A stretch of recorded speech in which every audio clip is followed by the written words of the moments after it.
How is it going today, ladies and gentlemen? Timing is everything. It is that one guy back at it again with another episode of Platinum Star City. Rach, thank you for the Prime subscription.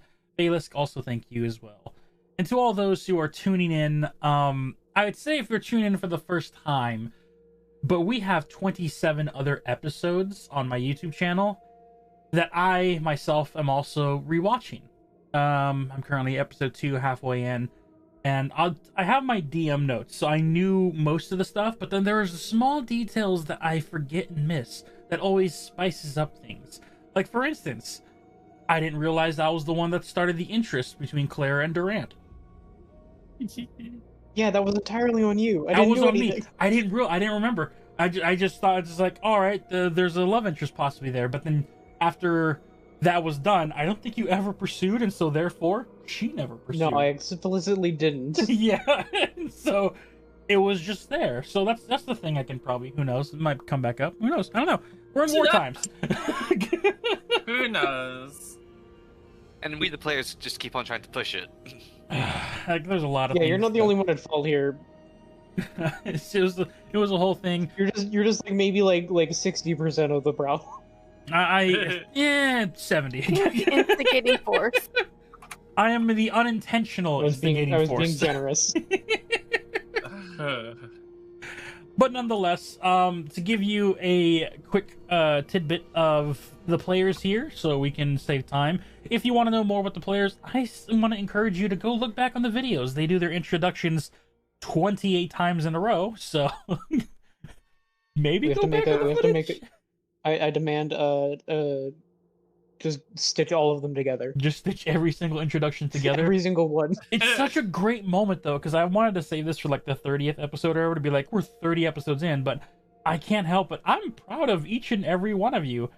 When Delphi, Valindra, Timothy, when we all first started, our like encouragement of going out there and performing was on the nervous side, but you guys have like gone amazing since the past episodes. You guys have done absolutely amazing.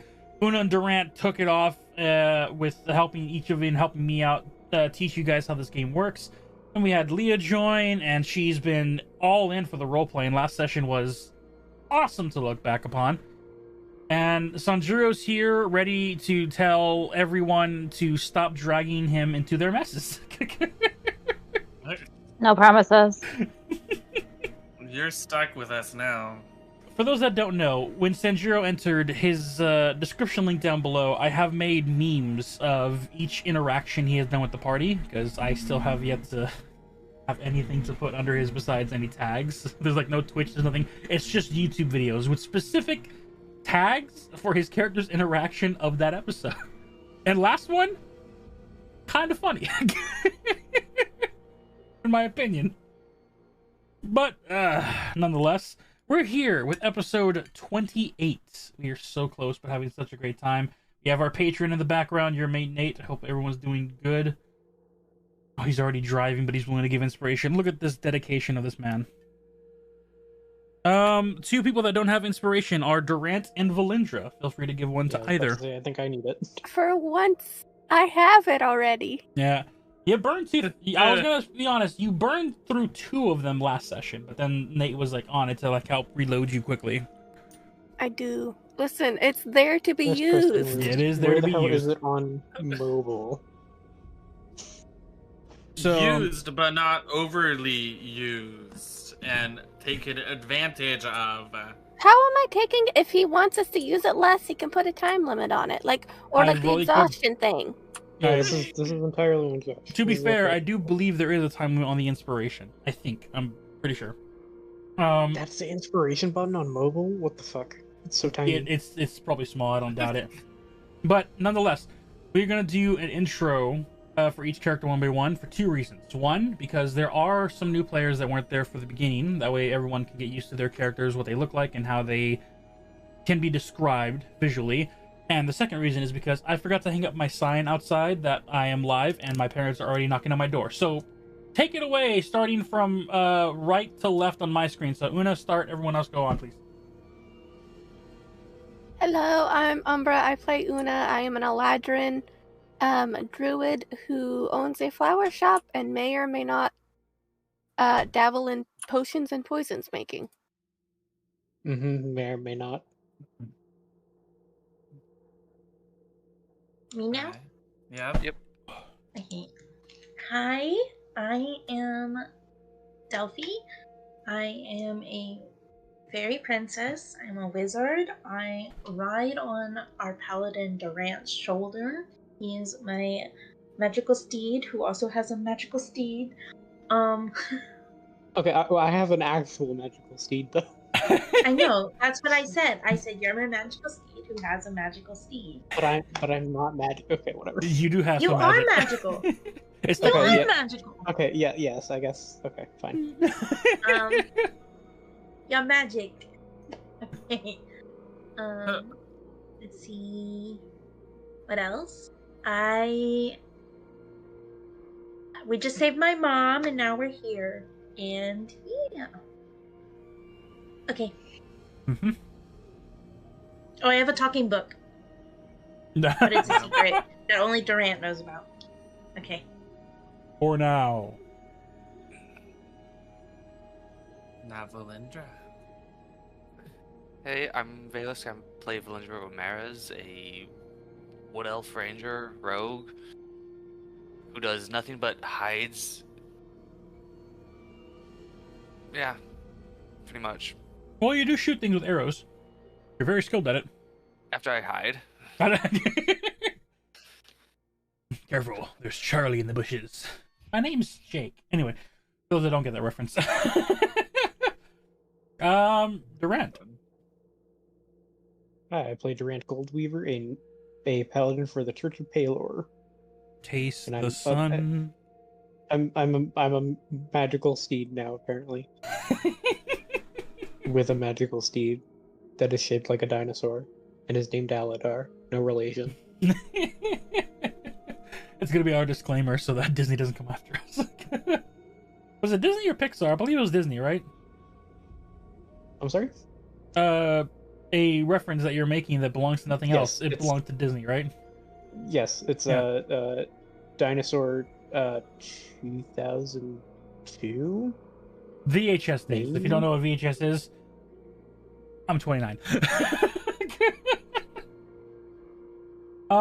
Moving on to the next, Timothy. Hi, I played Timothy, the fairy bard who is madly in love with our big giant dragonborn man, Theo. Yeah. Yeah, madly in love, believe it or not, Madly. is the understatement. It's very madly. I mean, willing to kill his biological daughter madly. Mm-hmm. Leah. It's not even. Oh, sorry. Yeah. It's not even Timothy's child. Yeah. Yeah, you don't even have the I brought you into this world excuse. Shut up. It's Leah's turn. Hi, I'm Rage, and I play Leah Clearwater. I am a rogue fighter that just got a really beautiful new pair of Poison Fang daggers, courtesy of Una and Nar, and made amends with the Empress as per a recent, I would say mess up to be polite about it, because I kind of lied to her and said that Delphi's mom was dead. To be fair, you And were given she permission to wasn't. do that. I was given permission. Doesn't mean I had to listen. But the air is clear now. And I am now skeptical, to say the least, about, a lot of things. But I don't have any, I'm not madly in love with anybody. I don't have a magical dragon and or a talking book. Kind of, yeah. Excuse Just me, the I daggers, was a though. dinosaur? That's what I meant. A dinosaur. I don't have a dinosaur or a talking book. Or a dragon. So your technical statement was not wrong. Oh, that's true. That's true. One of us does have a magical dragon. Forgot about that. Rawr. I was gonna make a joke, but I think it just slipped my mind. Darn. Nice. That happens from time to time. Sanjuro, introduce yourself. Hi, I'm Kojiro. I play Sanjuro. I'm a Kensei monk. Kind of thrown in the deep end here. Not too sure what's going on. Trying to help out how I can. That is accurate. You were quite literally thrown in the deep end. When it was time as the Empress to ask for people to give apologies, you simply said, I was not here for it. She said, understandable. And just had you take a step back. No, he's about to be thrown in the deep end. We're all about to be thrown in the deep end. That's where we're going. About to get worse. I'm not gonna be thrown in the deep end because I'm not there. Yeah, Valindra's currently on the front lines helping the family hold the defenses against the oncoming threats from the ocean. But before we get into that, let's go ahead and, since there's no other announcements, get into tonight's episode of Platinum Star City.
And we're back. Last we left off, as our heroes, adventurers, friends, have finished their first visits in the Den of Darkness, a casino known as the Obsidian Rock, owned and belonging to the Empress of Darkness herself. Altercations led to high tensions, which led to them being told to leave. Anger and aggression kept the air untasteful. As they all went their separate ways for the nights, one individual, Valerie, decided to ask the questions of how things unfolded the way they are. Through a discussion between Leah and Valerie, a common ground was met, and a chance to reconcile was replaced on the table. An idea. Be cautious, but see if you guys can make amends. During the morning, after everyone was able to discuss the possibility of this happening, you all ventured back as Valindra took up fortifications with her family to keep the invaders from the eastern seas at bay. Unintended? Questionable. As you guys went back to the casino after a day of planning, Durant, prior to this, had a vision.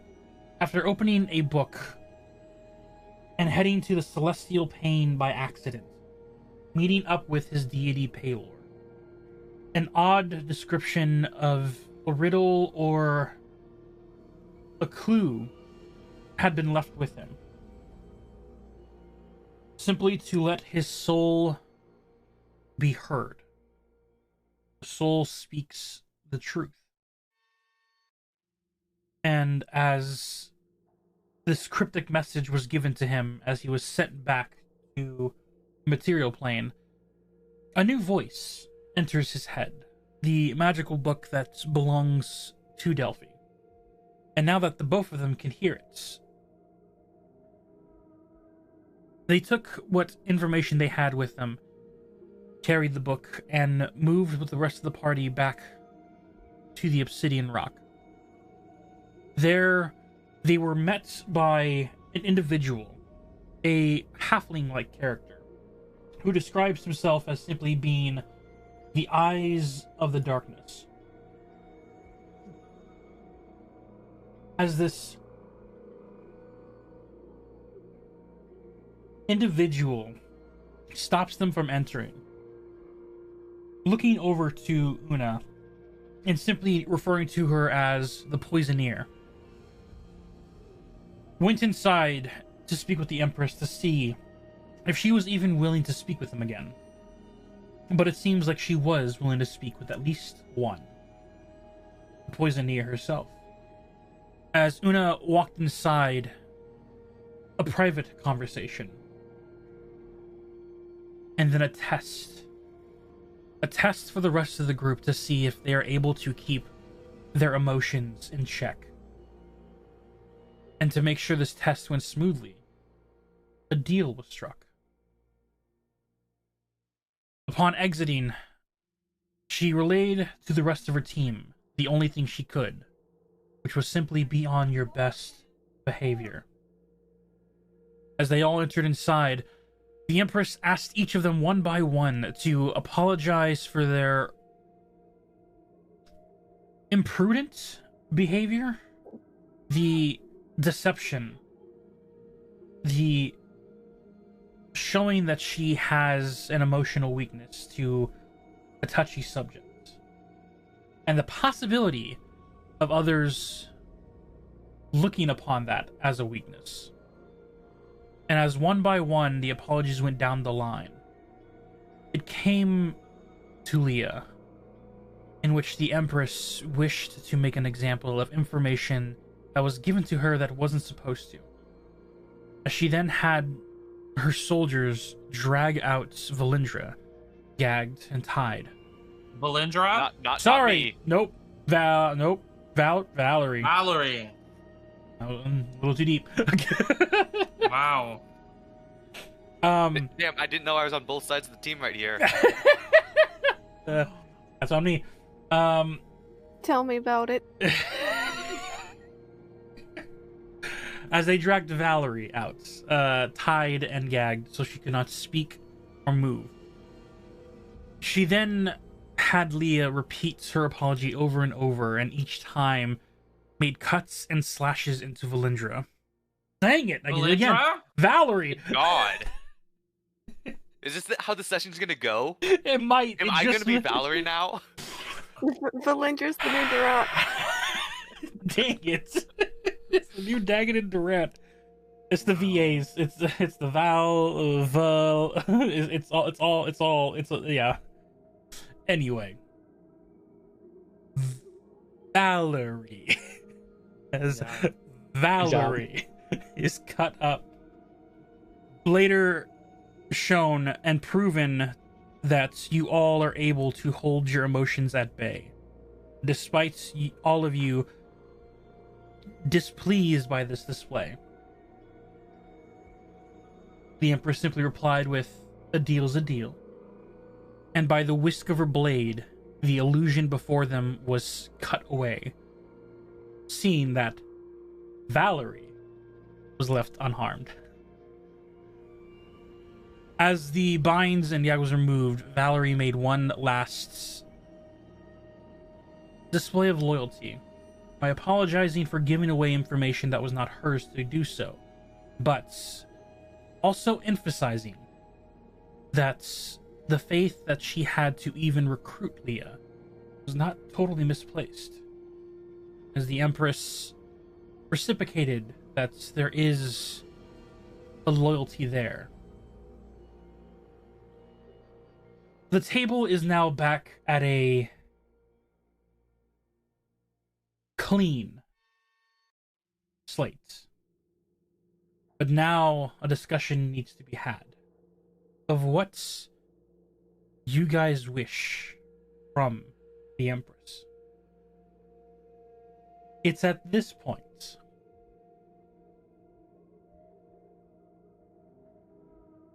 the reason why the names were getting so confused.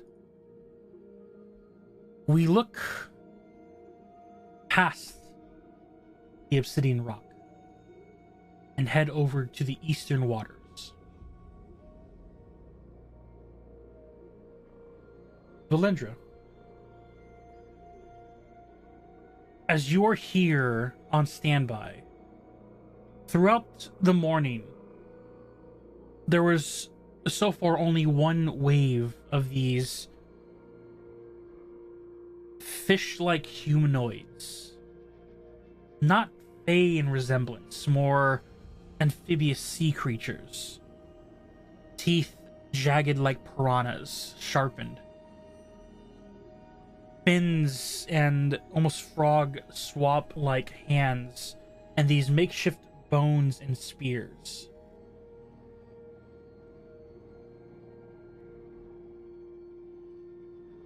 Fighting off the first wave, your brother was released from the medical, temporary medical bay unit in the Adventurers Guild, and is back on the front lines assisting with clearing paths needed.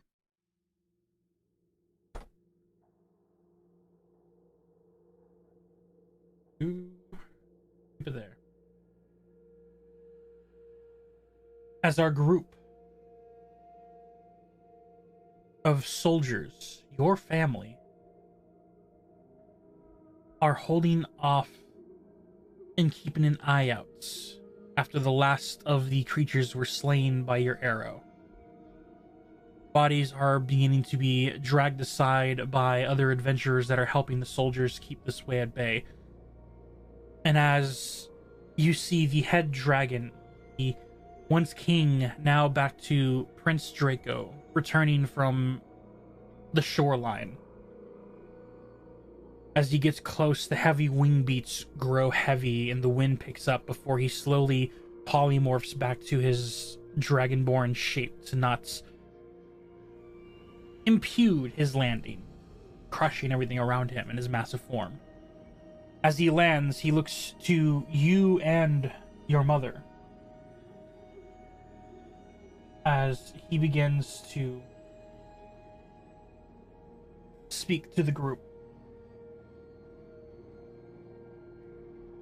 It seems like it's the last of the waves. Stay on your guard. We don't know when the next one is coming.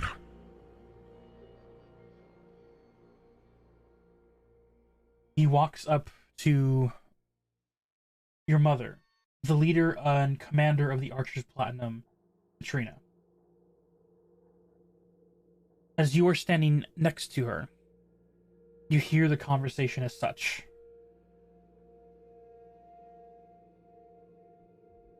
I was able to take us scouts. Look around the oceans. Something massive is coming in the waters.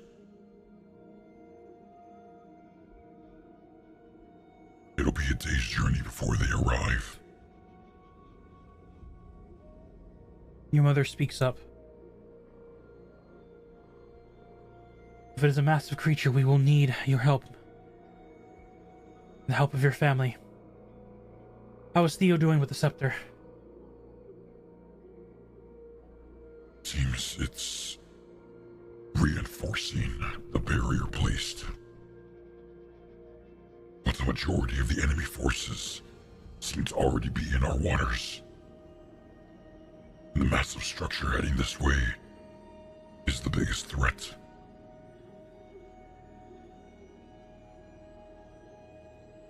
Indeed. Valendra, your mother calls you.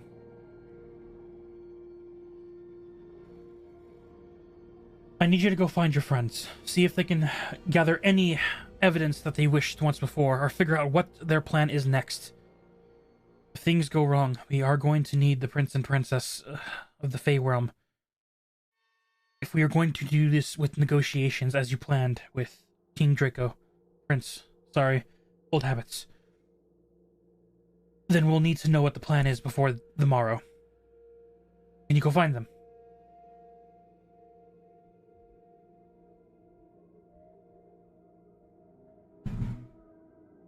Yes. Okay. Get back to me with the news as soon as you can.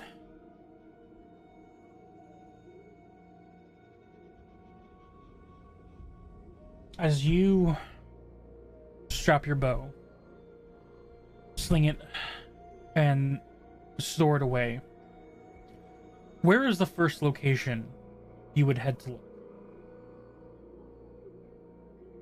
That depends. I wasn't here last session, so was I in that conversation of them going back? You were not. The last you were heard from explicitly them... not in that conversation. Yes. Perfect. During the night, as everyone split up, you joined the Adventurers Guild and went to the front lines, took the rest during the night, but has been helping during the morning wave invasion. So you don't know where the group is.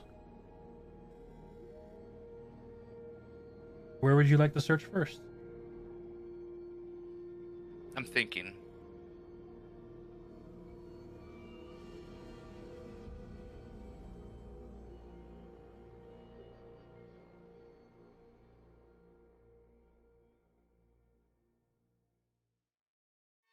I think the obvious one would be the woods first. Very well. Do you take a carriage over, or do you go by foot?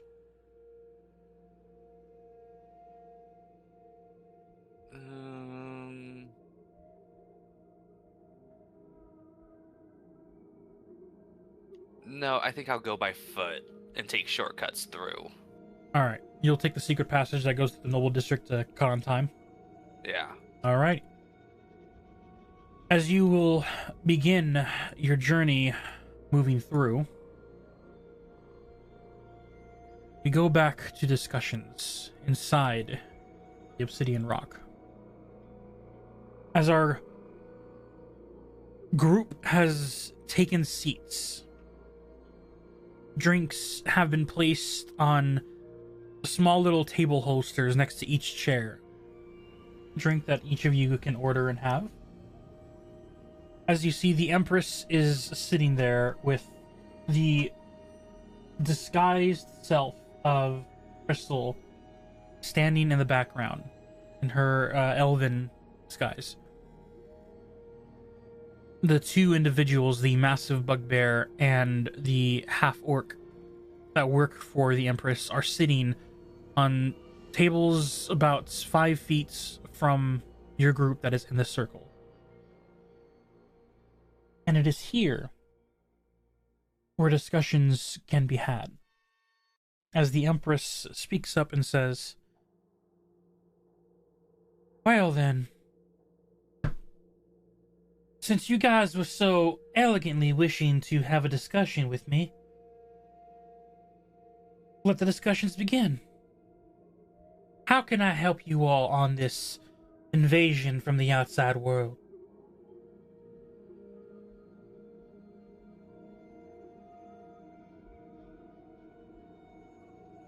Are we all just gonna be muted? We need proof that we didn't attack first. Is that what started this? they believe we struck them. Seems Yes. so. Interesting.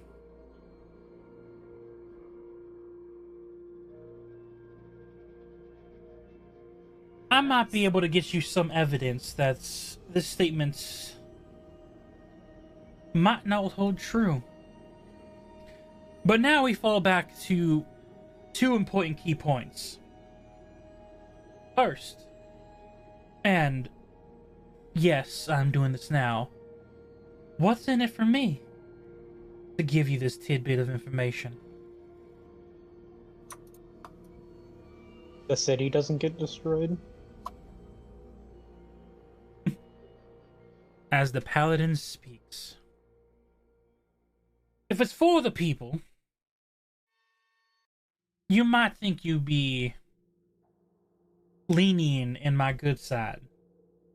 You are right. I do not wish for the city to be harmed. But I need something a little bit more than just incentive of our safety. Otherwise, I would just do this myself and make myself look like the hero that the people need.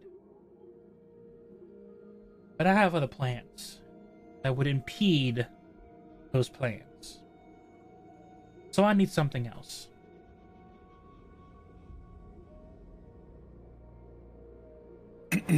Well, what do you want? I'm glad you spoke up, my friend. What I want is information from outside our lovely foggy landscape. I require information on these old ones. We learned that they are not all hags, and we learned that they each hold a seat of power. I would like to know what those powers hold up upon.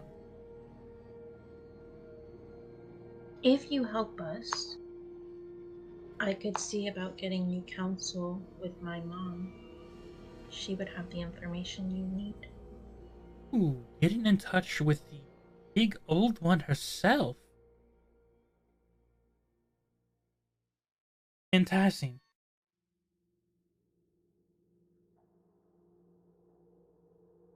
I do not want to insult you, princess, for I do know you are a kind soul, but in times of desperation, we'll call it. Extreme word, sure, but a word I'll use for now.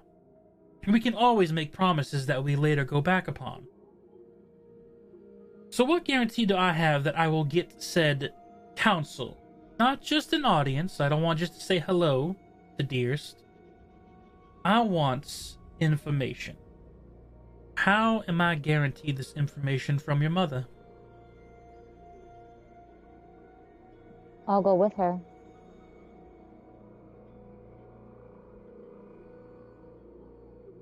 I'll go as well. Group adventure to the Feywild.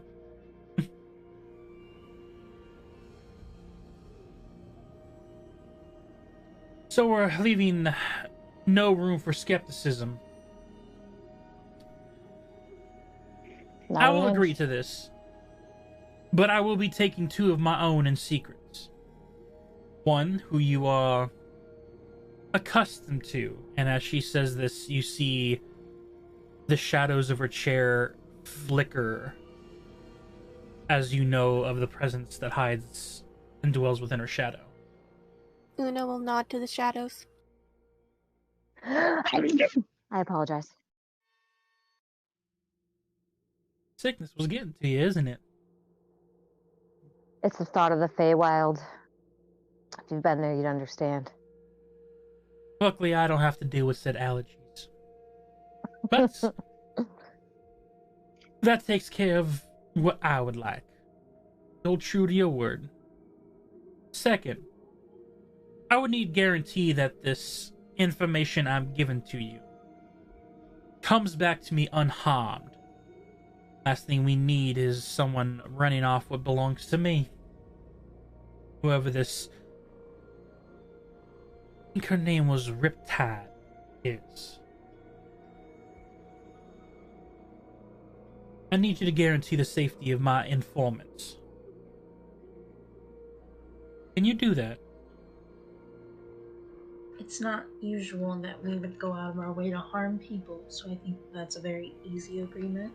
Oh, I'm not worried about you. I'm worried about those who have already decided to swing at us first based on the rumor and are currently causing troubles on our eastern waters. They are clearly showing that they are willing to show force first before even asking questions.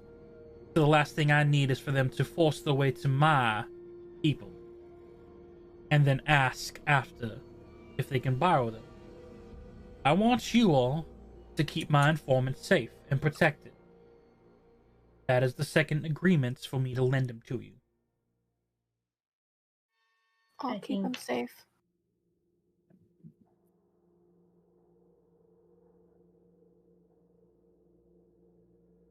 I also agree to this. I agree.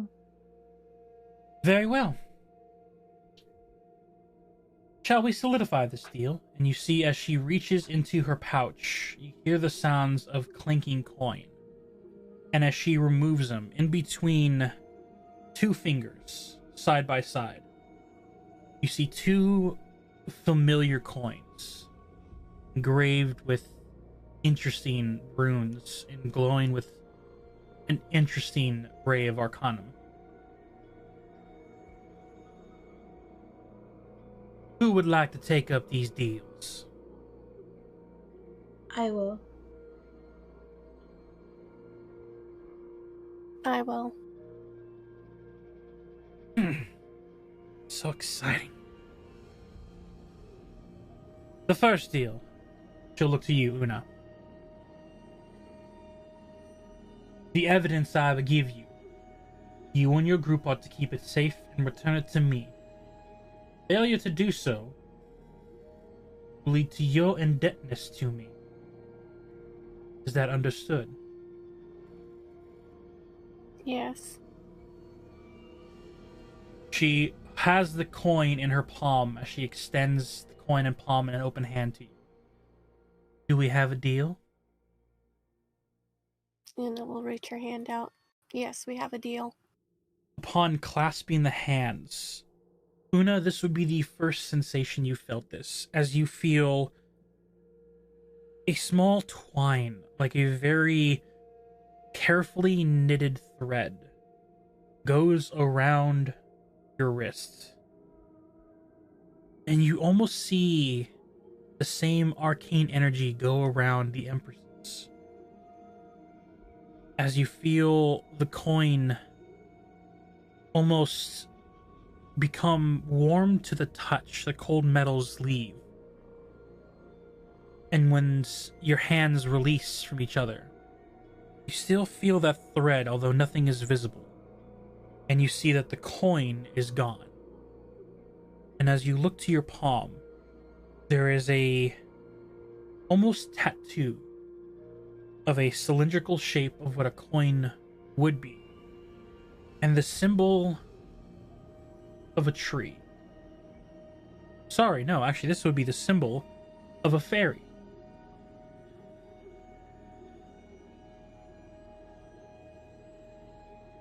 That's one deal down.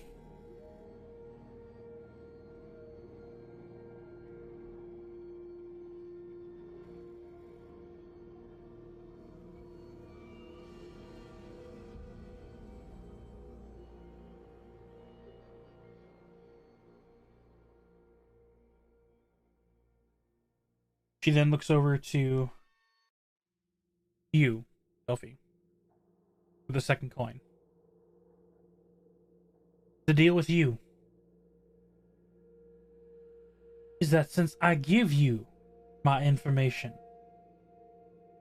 whether it works or not, this deal is that you will grant me the audience and counsel of information that your mother has on the old ones to be safely brought there and safely returned back home. Failure to do so, you will be indebted to me. as she holds the coin in her palm and extends it to you. Do we have a deal? Delphi reaches forward and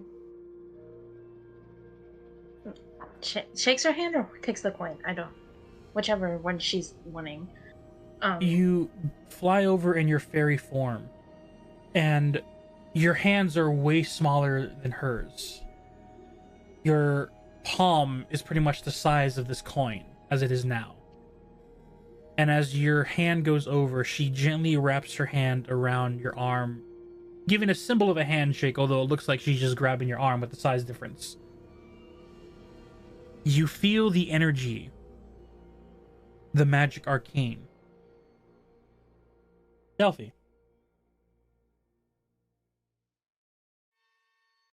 Do you wish to rewrite these rules?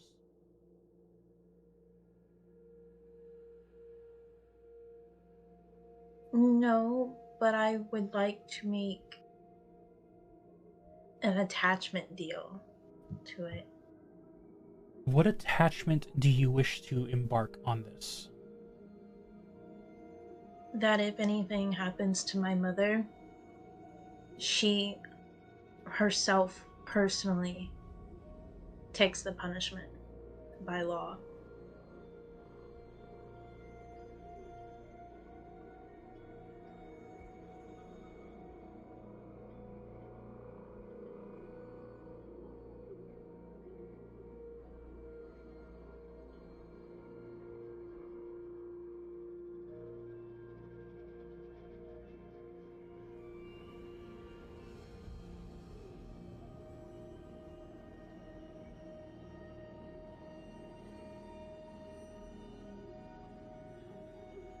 So just to clarify, when you say she takes the punishment, does that mean the Empress will be indebted to you? No, like, if someone hurts or kills my mother on their trip to go get information, like if there's an attack on my mother, it doesn't matter if it's her that does it or one of her people that does it, she will be, like, she'll have to... Be submitted under the law. Yeah. Okay. Herself.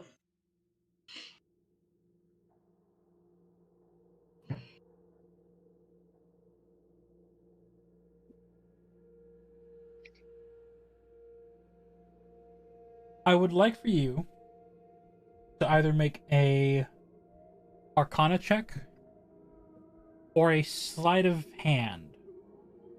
Okay, I'm gonna make Arcana because I'm proficient in that, sleight of hand, not so much. Alright. Alright. I'm a bit nervous. Ooh, I'm gonna use my inspiration. That was not a good roll. I'm gonna change which dice I use. And there is a +1 floating in the air if you wish to add it to your roll when you're done. Okay.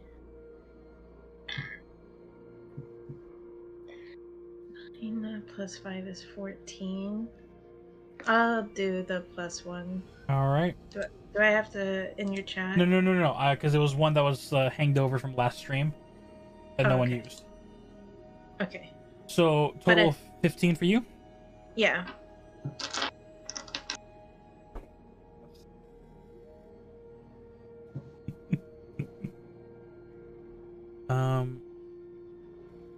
Visible.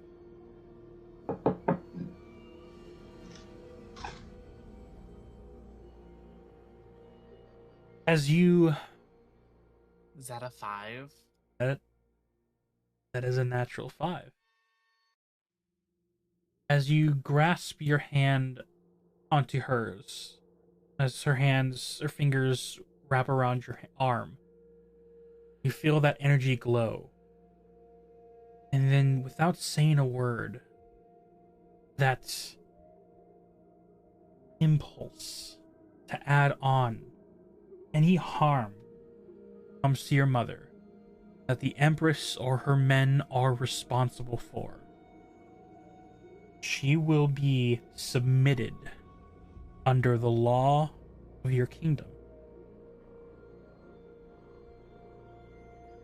And that same bind healing, a small thread wraps around. And as the hands go back, for you, you see a small fairy on the interior of your palm. And you look over and you see, for only a short glimpse, a similar fairy. But before she can take her hand fully back, you see as the fairy does a almost I think it's called a pirouette when the ballet dancers twirl. Mm-hmm. And as it does that, the symbol fades, almost hiding itself. As the Empress looks back to her hand and there's nothing there. Looks to you and simply shows a small smile. Well then, deal has been made. When would you like to meet with this informant? The one who has the evidence that you seek?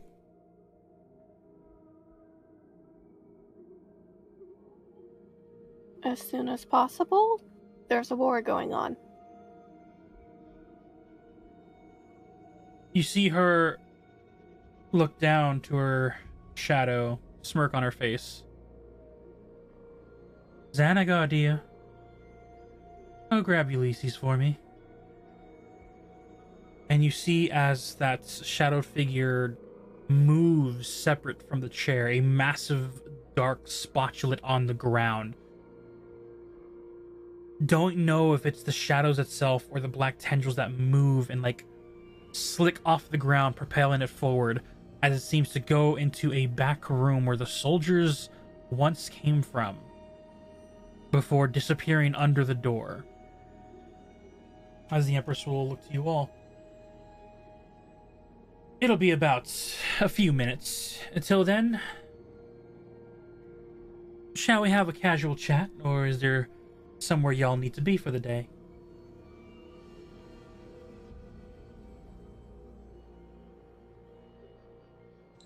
Can I roll something to see if I understand why that fairy faded?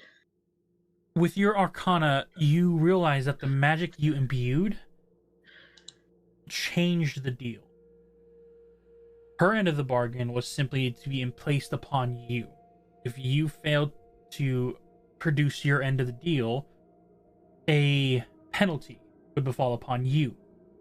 However, since you changed it, if anything were to happen to your mother, a penalty will now befall the Empress. But that magical change was a change she wasn't expecting, and that magical bind hid itself from her. Your understanding, she is not aware that you made that change, or if anything were to happen to your mother, she would be forced to be subdued under the law of your kingdom. Okay.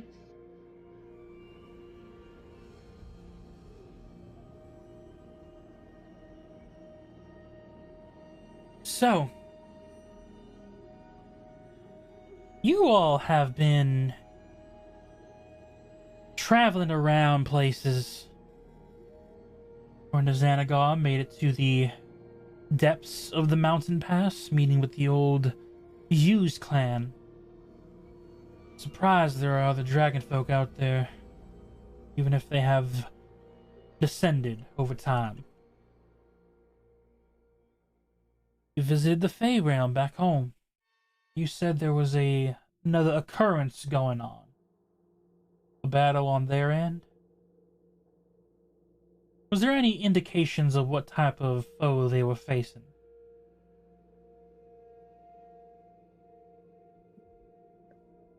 Yes.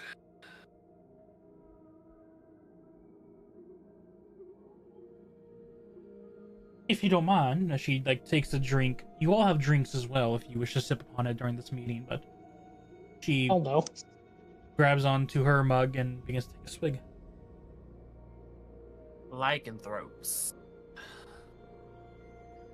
Oh, Interesting. I thought most of them were scattered to the winds after their betrayal. Oh, that's how they said in the storybooks. I don't know how much is actual factual. Well, apparently they're back. Hmm.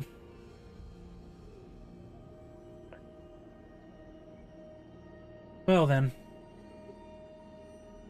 If it is the Lycanthrope clan, they're dealing with a bunch of brutes. Very skilled in their crafts. My own pet, I raised them to be more civilized, but they can be very deadly if made to be a little more animalistic. My best bet is to see if you can if you can send a message to your mother. My best tidbit of information would be have them attack while it is daytime. Well, they do gain power when the moon is full, even when it's just out.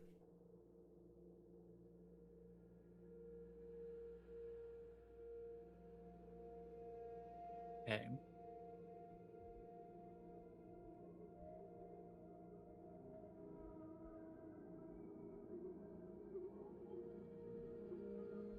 As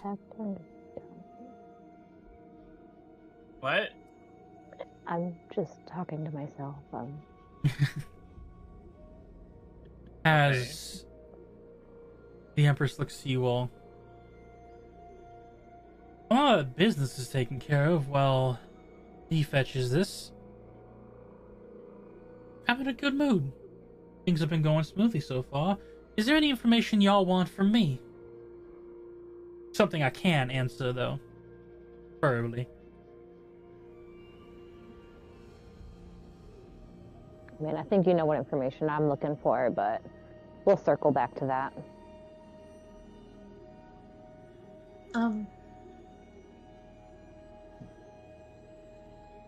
I would like to know why it created a high emotional response when you thought my mother was dead. Right. Yeah, I was curious about that too. Well, I have the truth or a believable answer. Which would you prefer? Because I will tell you the truth might come off as a little deceptive. Well, I mean, you demanded the truth from me. Oh, So- indeed, but I'm giving you the option as well. Then I the think truth. I know your truth. She looks to you, Timothy. He Timothy would looks tell back. you, wouldn't he? Mm-hmm. Yeah.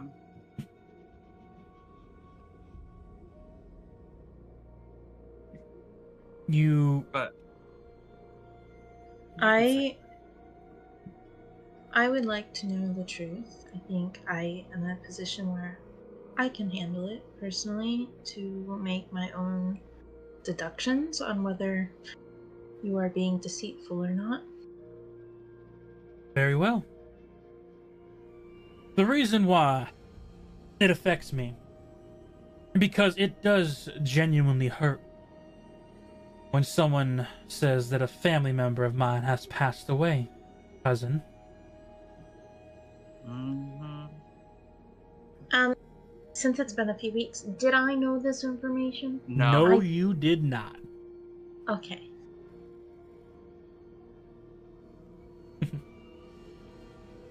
A little Dragonborn Delphi- friend didn't tell you who his passed away loved one was, did he?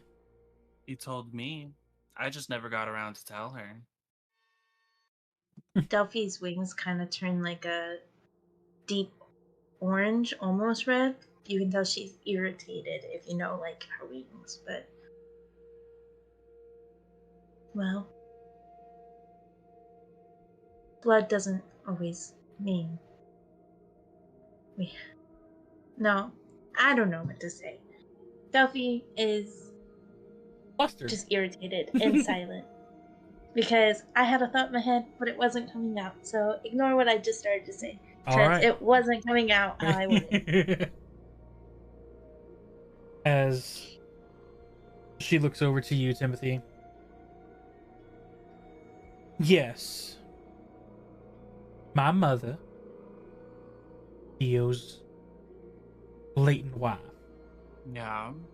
was Citrina Oleander, second in line, princess of the Oleander Kingdom. Of course, I was still too young to understand that the Feywild was separate from Platinum Star City. You are raised to believe that you are of a royal lineage of the wrong kingdom. Your imagination runs wild as a child, dreaming of tiaras, ballroom dances. Sometimes you gotta settle for the simpler things. After all, there is a price every royal has to pay to keep their people safe. Price my mother paid.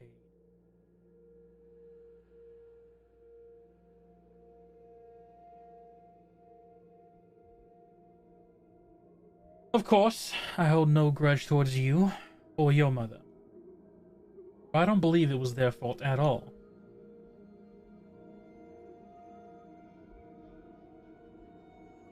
However, for you, Prince Timothy, you are very openly sleeping with my father. And so I have to ask if he truly told you everything. Or if he left some information out like he usually does. He told me what he wanted to. I'm not gonna force him to spill anything that he doesn't want to talk about. Ooh, respectful. You know, your hatred towards me might be a little misplaced, but obviously that is a word from someone from your eyes who is a... Well, I'd probably say I look like a villain to you. Hmm.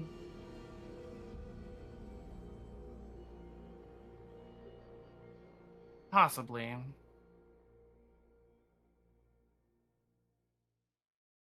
Tell me, when you first arrived here at Platinum Star City, I want to know, who were the villain for the two of you? As she looks to both fairies.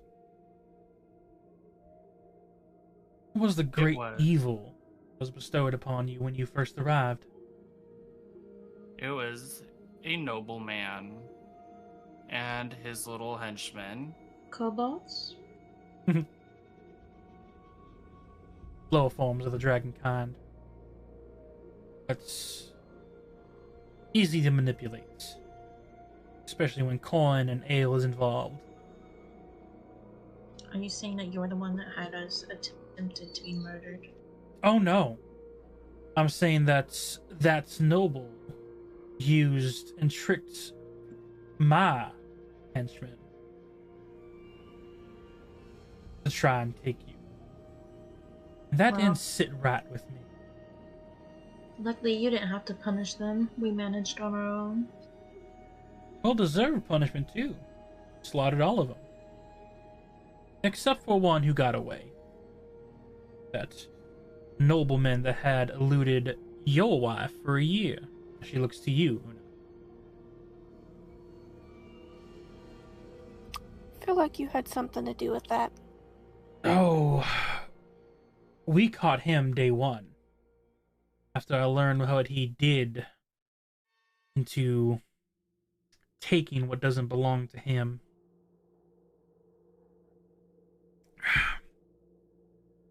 As she takes a heavy drink from her ale and sets it down. The information you require came straight from the elven man's mouth. I have a friend of mine. We simply refer to him as the Stalker of the Darkness.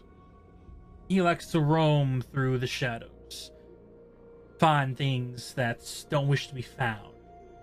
And I gotta say, a nobleman in those royal robes, easy to spot when he hide in the shadows. So we have cured him.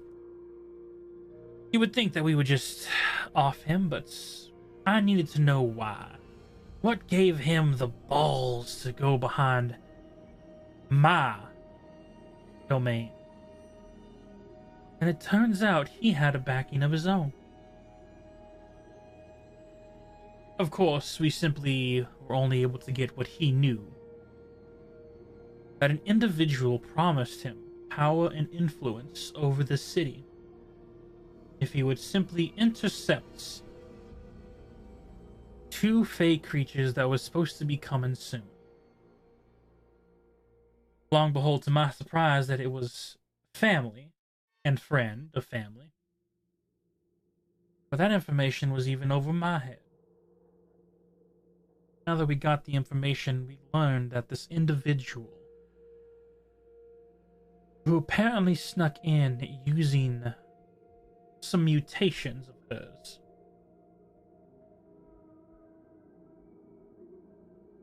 decided to take root in our undercity sewer system. Granted, it wasn't easy finding her, even under there.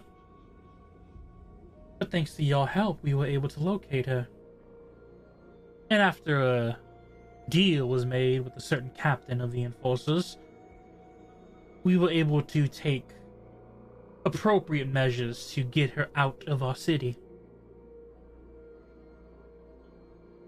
You ought to thank the captain, by the way. He paid a good price to make sure that you were safe. We would if we knew where he was at. He's alive. And Doing I'm what gonna is guess best. you know where. Let's just say his services are in better use now.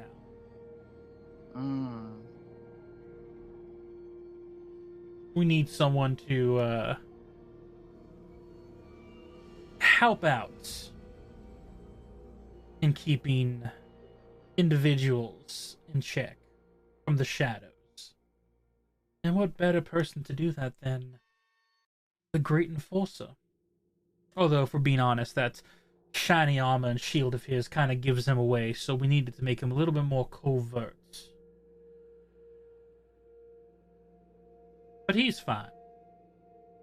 And he will be helping in the future.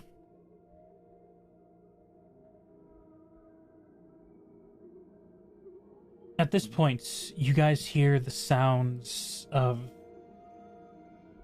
talons hitting first stone floors, before you see the shadow re-emerge from the door, the tendrils licking out from under it, and then moving under the Empress's chair, before the door slowly creaks open.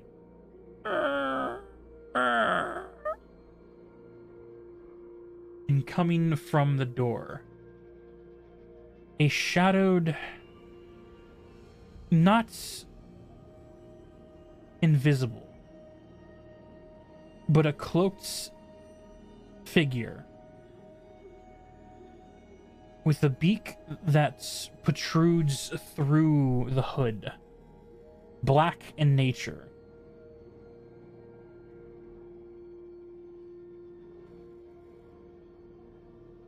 I have a token for him, but I have not added it on. Give me a sec. 1. Okay. That solved everything. You said 1 second. I gave you. Yeah, man, you asked for a second, he gave you a second. Alright, What do you want? I'm gonna need probably a minute then for being. Okay. 1 minute. I gotta go potty. So Everyone who needs to take their Oh. breaks do so, because I gotta find him. I know I made him, I just gotta find where I put him. Alright.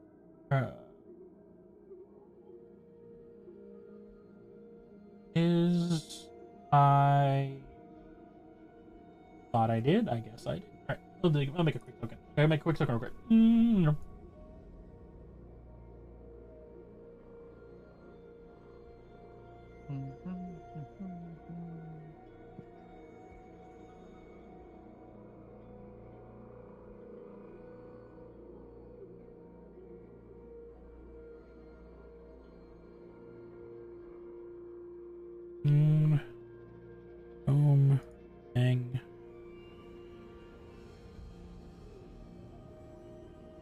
Perfect.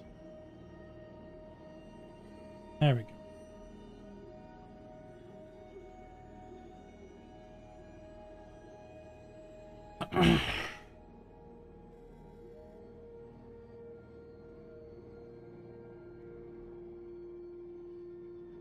Alrighty. As the doors open, are we all here? Did more people leave? I know Delphi left. I'm here. I am back. Okay, cool. As the door creaks open, dark robe, massive black beak protruding from the hood, and you see that his hands, humanoid in nature, almost seem to be slowly shedding black feathers, and each feather that hits the ground seems to almost turn to blackened mist.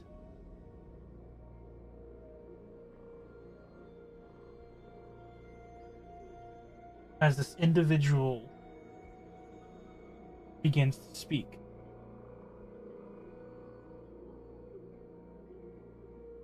Well.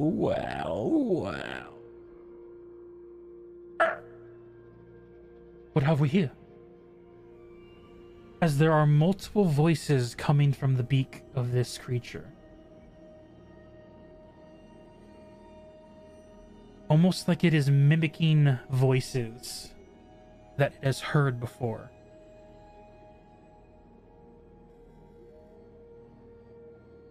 What is it that you need? How can I be of assistance?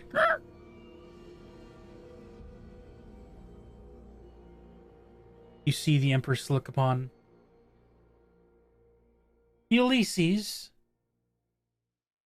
These lovely individual would love evidence on a little intruder from the sewer, the rat, that decided to talk into a nobleman's ear. As you see the crow creature click and turn before a familiar voice to Delphi and Timothy of an old elven individual comes from this beaked creature.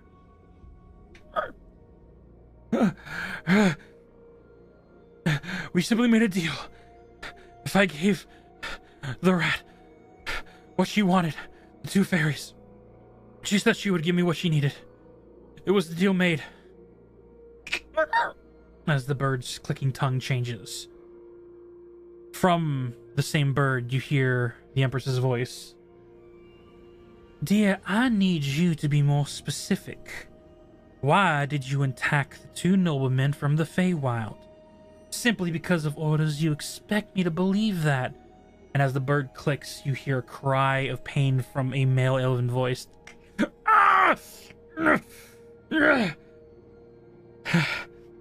It was the hag. The one who used mutations to get through the fog. If she had that power, she promised me I would have power and influence on this kingdom when it fell.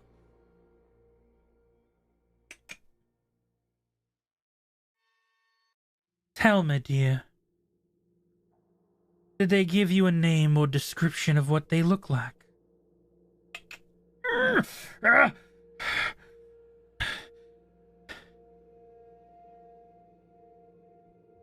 Someone.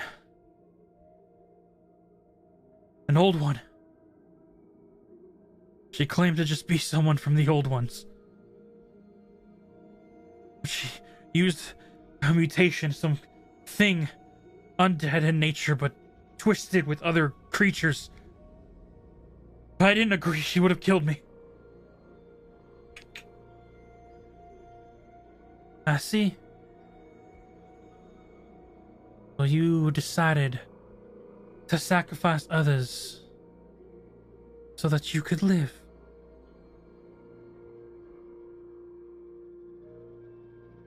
Yet one more weed to pull from my city. Wait, Wait! And you see as the bird's head turns, and almost you hear like a snap sound before the bird's head slouches sideways, looking at you with its orange eyes. Is there something you need, Adam? As you see the Empress now sitting across from you all. You want to go with them? Help them give this evidence to this RipTide individual who's approaching. They will keep you safe. If anything should go awry, you can return to me, but not until they can no longer protect you. I have to keep my end of the deal. You understand that, don't you, pretty?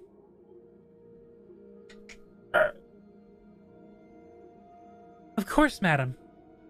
Whatever you request.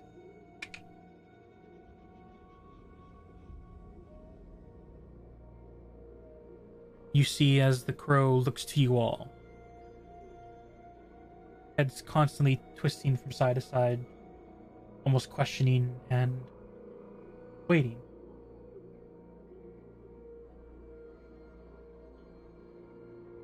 Timothy looks at the rest of the group.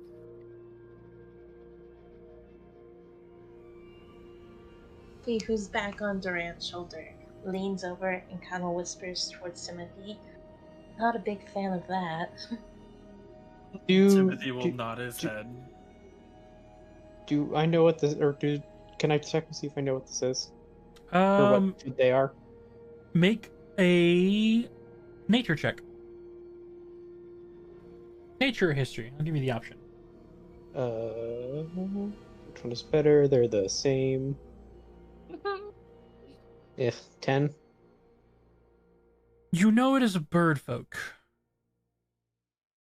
Aarakocra, but this is different. Many of the Aarakocras you've seen before.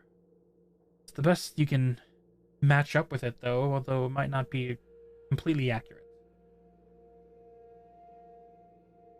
So I'm gonna turn to the Empress and say, so what exactly was that? What was that, or who is that? You gotta be specific with these rare type of creatures, dear. Yes, I would like to know the answer to both questions, please. Make a persuasion check. Yeah, this is not gonna go well. It might go well. No, it won't. You have inspiration if you care to know. Oh, do I? Okay, well then I'm gonna use it. Alright. Try again. 13. Delphi and Durant are out of inspiration, Nate, if you wish to give one to either. But, for now, with a 13... You see her look at you. His name is Ulysses. He is sort of a witch doctor. One who's able to give me information I need, even from those who might try and escape in the afterlife. He is able to bring them back for me and get the information I need. Do you only take their voices after they're dead? You say that to Ulysses or the Empress? The Empress. Oh, I take them when they're alive, but sometimes they like to try and cut our conversation short. Ulysses helps revive the conversation. Okay.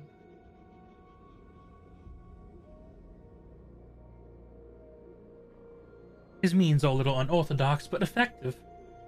And that lovely voice of his to be able to just attach to those who he wishes to. Very useful when it comes to replaying information for others. Okay. And was that a report, a Was that the nobleman that attacked the prince and princess that we heard? That was definitely his voice. That Okay. was him.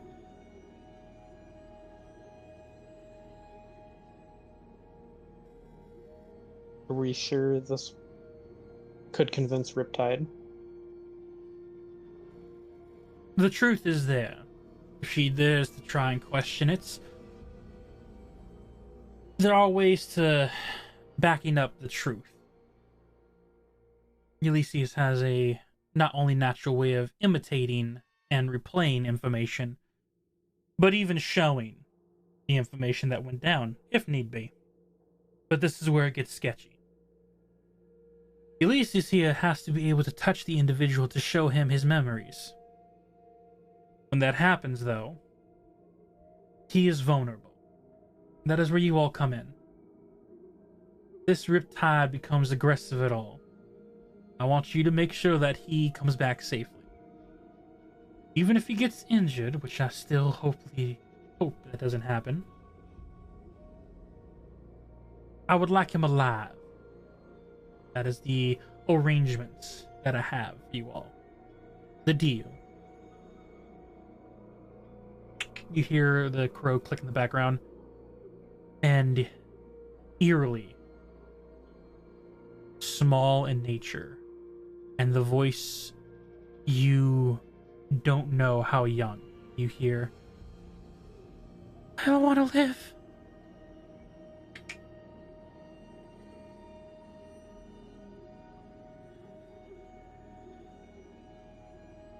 Yeah, I don't like that. Oh boy. I don't like that. Ugh. Do I have to roll? Was that one of the children that we saved? Am I understanding that correctly? With that voice? Make a history check. Okay, hold on. Can we all make a history check? If you wish to see if you can recognize the voice, go for it. Any and all who wish to recognize. It is at this point, when you roll, Valindra, as you get to the woods, 17. looking around, you see that it is packed to the brim with the refugees. You do not see anyone there. You talk. I have an 18, by the way. Okay. Hold on to those numbers. Mm-hmm. In the meantime, for Valindra, as you speak with Clara at the front, you ask her if she's seen the group. And she tells you that the conversation they had, although private in nature, she was able to pick up on it, reading some lips that they were able to speak. And you heard that they decided to head back to the Obsidian Rock to see if they can apologize and or negotiate.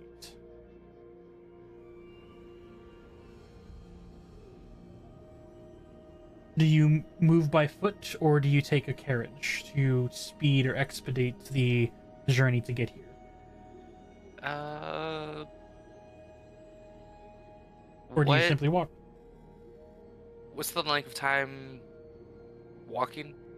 From here to this section of the city, roughly 45 minutes to an hour. Yeah, I'll take the walk. All right. As you begin your journey on foot heading to this place, given a slow jog, keeping yourself paced so you're not tired when you arrive, but also getting here as soon as you can. Moving back into here, for those, let's see, Sass text that she has 16. Durant, you said you had 17? And I had 18. Correct. 18. And I had 8. 8. Una, you unfortunately, Una and Sanjiro are just thrown off by the child voice alone. That makes sense since Sandra wasn't there. Yeah. Makes sense. I wasn't there either. Yeah. To the other 3, the voice, although childlike,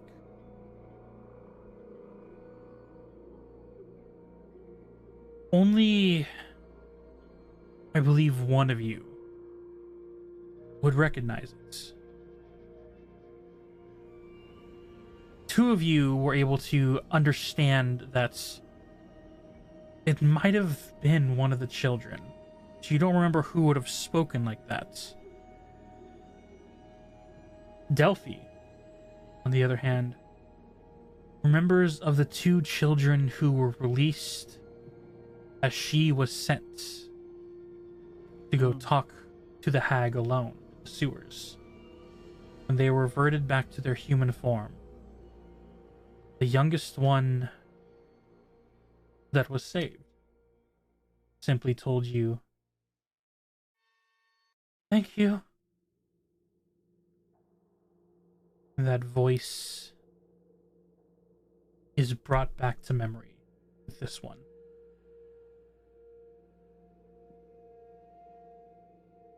Delphi's wings start to turn red, like a very seething, angry red.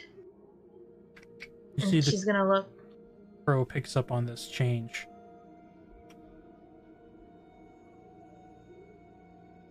"Is there a problem, dear?" says the Empress.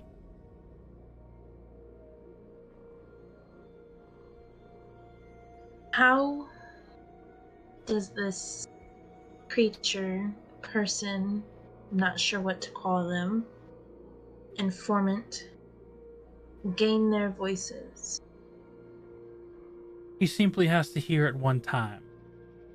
Assure you that the voice he took from there, the child is okay and unharmed. We just needed information on how the children were taken in the first place. He talked to them, and she was in a turmoil. He tried to comfort in her own way, but she simply replied with, and you hear him once again, "I don't want to die." What? You cut out. The crow replies with, "I don't want to die. Okay. It was dark."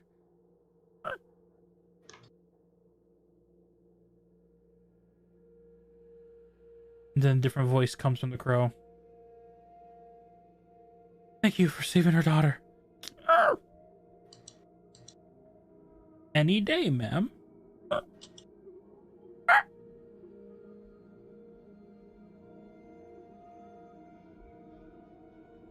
"I had As long you." as the child is fine.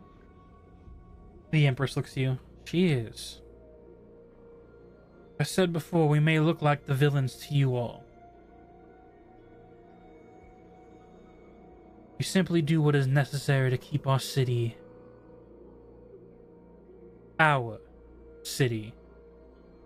safe from those that attack it from beyond." And she looks to Una. "And from those who try and corrupt it from within." I can attest to that.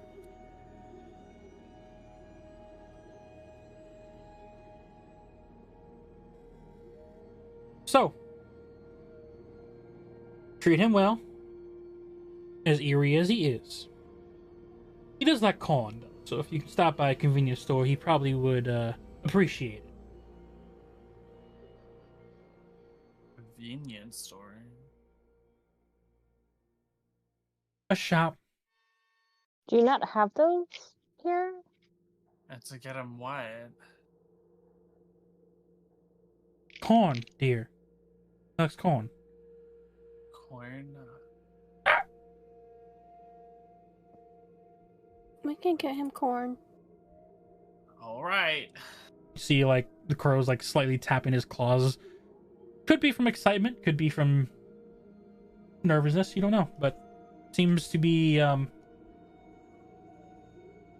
excited in some way. Alright.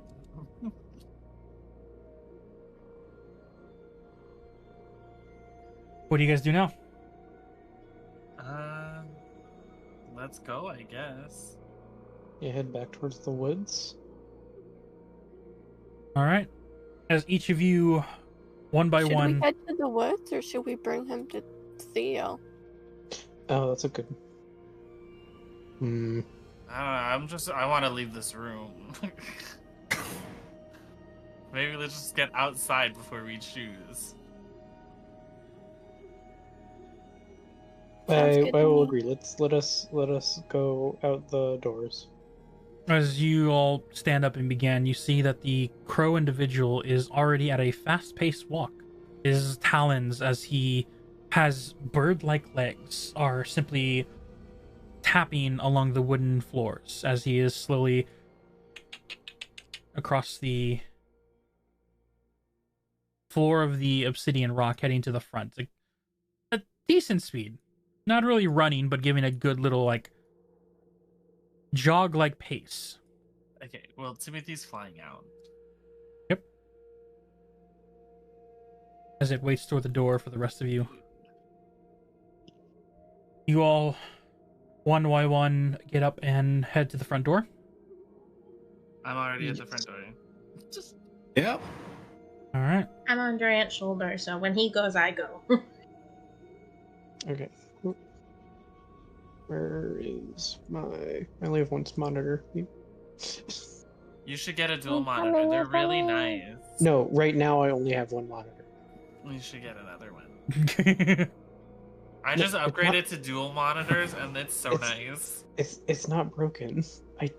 I'm not. You should just get at another home. one, man. Just I've get been another thinking one. I've been thinking about getting a third monitor. Hey, I'm using a third monitor. It Yes. helps. I have Roll20 on one, I have the stream on another, and I have all my information and everything on the right. Exactly. That's what I want to do. And then later in life, I'll get a fourth monitor strictly for Discord. The big thing right now is I don't have the desk space. I barely have the deck space. I really have the desk space for 2 monitors. I have the wall space for like 4, but so far I just used my desk, which allows 2. Mm. All right. As you all exits, Mm-hmm. heading back into the Overcity, you see your mounts standing outside. Wait, we're down here. Wait, why does that take a 45 to a half hour? The distance. The map But the isn't to woods- scale. The map is not the scale. It's just giving indicator markers and length. It is not the scale. It is a massive, massive city. Okay. I do have, They're so close, though. I do have a question though. How close are we to the water? Oh, it's the eastern Yeah. area. Hours Mm. of walking, Mm, even by horse okay. ride. There's water right here that we could go let you get your. I'm pretty horse sure he Oh. meant to the drink. sea. I did mean the sea. Yes. The eastern shores. I was Although thinking it- of your mount, but Al- okay. Although I guess technically that would work. Like, is this a fountain that's actually here? yeah, In the center? walked by it like times. It's Okay. yeah, Okay. center fountain and everything. I would like to go to the fountain. You'll find out why. You can let your mount drink out of the fountain. Okay. What? His mount needs water. Okay, people, come on. Water. That's not why. Okay. Sorry, As but you- Fountain. Who's this? As they all exit, Who- that Oh, that's, is a halfling individual that they ran into, who introduced to them him as the Eyes of the Darkness, Oh, a okay. halfling info broker. He's a No. bit of a Noah? Fail. No, that is Poli's other character. Come on, guys. It's Gob Nimblecettle. Yes. Don't worry, Valindris. Freshly He's all bark, introduced. no bite. I would say that outside of characters, like I have no idea who the hell that Yeah. was. He was the one that stopped them before they were able to just enter inside. Okay. As he's sitting on a crate, legs kicking, acting like a child. As you guys enter, you see the legs stop kicking as he looks at you all.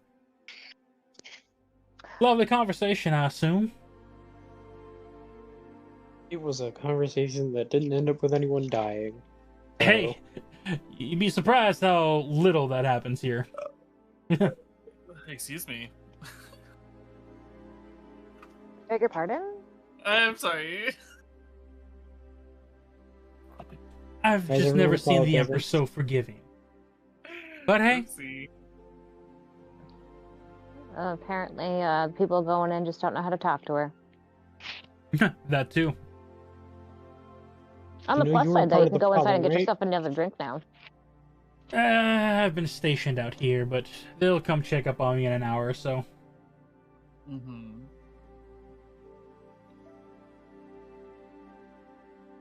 Can we see Valindra now?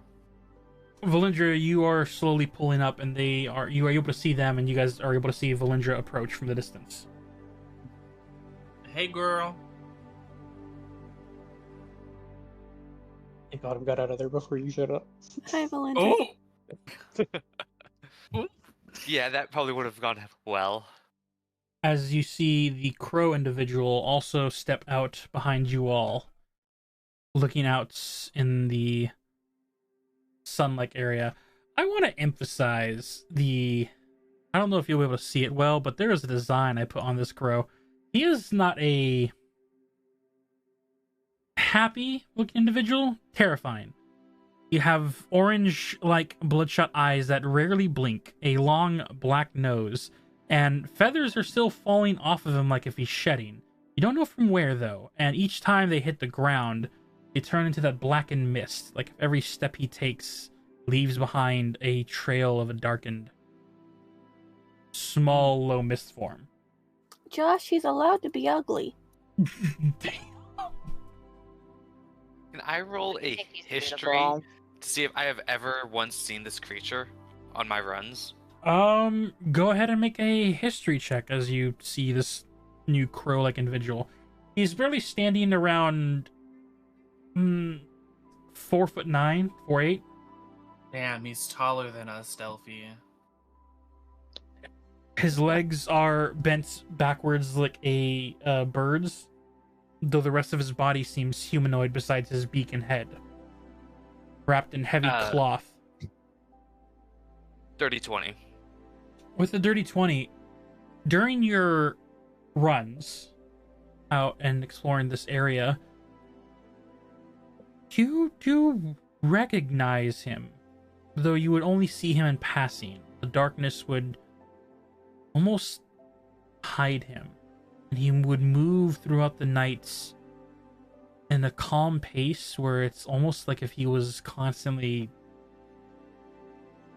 The only way you can describe it as stalking something.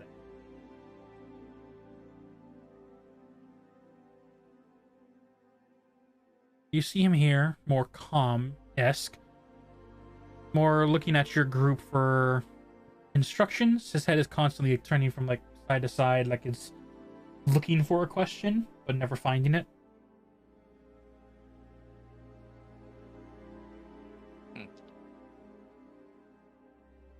Made a new friend? Hello! I guess we'll call it that. His name is Ulysses. Ulysses? Did I say that Hello. right? Ulysses! Also, out of character, Josh slipping in Odyssey references unintentionally. Okay, I made this... I will go back to my notes. I made this in 11/3/2024. This was before I started the Epic Odyssey. I want you to know that he's the name. Well, his character's name is also the name of my younger sister's boyfriend, and I think it's weird. That's the name of one of our presidents with a middle name with no. I just with want to middle hold initial out that name. I would have no idea that information, and so in the moment I believe just you. named him Ulysses. I mean, I have a coworker that's named Ulysses, so... Josh. It's a good name. Okay. Cool name. Nice name. Alright. Well, he wants us to go get him some corn, so let's go do that before we do whatever else we need to do for the rest of the day. Are we getting it? Fun times? What? Oh, I'm so excited. You hear the different voices of like going from like children to adults. It's just weird. You can't really pin a voice to him. Is there any way you could speak in just one voice? Aren't you asking for a lot? Oh god. Any other? Una, Delphine, Durant. You three are Feywild born. Go ahead and make me a history check. Excuse you? I'm not Feywild. You're missing another fairy. Oh, An added one. I said Durant instead of Timothy. No, you were born in the Feywild, Una. I know. Una, Timothy, and Delphi. Yeah. What But are you we said going? Durant. I know So- because I'm bad at this, you know. Make your history checks before I move on. And you said history? Yes. I got a 17. By the way, because I have the memory of a goldfish, what was it that Prince Draco wanted me to do? Figure out if they're able to gather the evidence, and if not, what's the next plan that they have in mind. Did he tell me where he wanted me to go? Front lines. Back to the Eastern Shores to talk with them at the Adventurers Guild. I got a 21. 9. Delphi, this just is off-putting to you. Hearing this crow talk in many different voices, age, and there's no rhyme or reason to it, and it just throws you off. Timothy, you could swear you know of this bird kind. A old folk tale.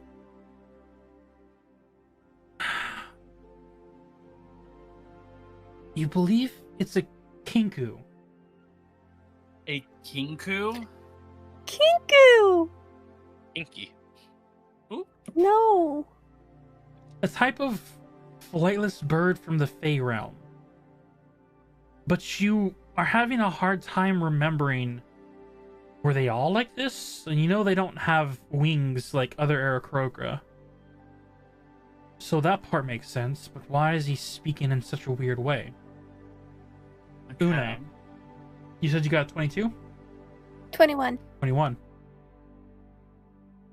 You recognize this as not only a kinku, but one of the cursed kinku. Creatures that had turned their back on the Fey goddess. And because of this, the reason they are flightless birds is because the goddess stripped them of their wings and robbed them of their voice. For they had lied and taken things from her domain. Because of this, the Kinku have learned to, since they can't use their voice, they use others to communicate.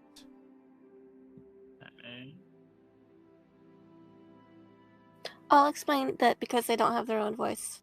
I'll just say the Kinku, they don't have their own voice, so they use voices of others. Congratulations, you win! Oh boy. You know what? Let's go get you your corn. Yay! Clara said that you were coming here to gather evidence? You're looking yeah. at the evidence. I'm all you need, darling. Oh gosh. Well, This is we gonna hope get so, at weird least. fast. Prince Draco said to take the evidence. Him, I guess. To the Adventurers Guild. Alright, I guess we will get corn and then go to the Adventurers Guild. Alright. Una's gonna use her sending stone as they walk, to reach out to Elian Okay. and see if she's at the Adventurers Guild. Alright. As you reach out, Alien will reply, not in an Australian accent. Like I said, I rewatched episode 1. It was the whole thing. It was technically episode 2, but yeah. I do fall back on the statement. I do not control my accents when I'm in the moment. If they come out, they're not real. It was fine. It just was shocking. It was shocking to Suddenly everyone, turned including out- myself. We loved it though. Picked the wrong day, mate. I think it was the mate. The mate like made it like the Australian come out. It couldn't just come out. Just pick the wrong day, Elliot was mate. just trying something new. It was just trying something new. It was the whole thing. As she replies, the waves of attack have slowed down, so you should be able to be here. Draco's currently briefing us about a giant, massive thing heading our way from the eastern coast. No big deal. Terrifying. Fantastic. But we're all preparing, hunkering down. We are in the war room meeting right now, discussing of what the future plans are. Did you grab the evidence? We are on our way. I will take that as a yes. I'll let him know. Get her safely. We will. As Valindra is with you all, you have your mount with you, Durant. Who is taking the mount? Who is going by foot? I am going by my wings, thank you. You guys know where I am. I get on Aladar, the bestest boy. Mm-hmm. And then Delphi gets on Durant, right on the bestest boy. I would like to ask Delphi for my daggers back from the bag of holding and get onto the mount. Get them out for her and hand them to her. Did I can't remember if I put them in the bag of holding or oh wait, no, we didn't give up our weapons, did we? You did not give up your weapons this time. Right. And when asked if you wanted to put your stuff in there, you said, "No, I'll just do it the honest way." Yeah. Correct. So you still have your hammer and everything on you. Yeah. Oh, I'll take my violin back. Yep. Oh yeah, I did take Theo's violin. Yep. Leo? So I give that back. Aha! I'm not Timothy. the only one!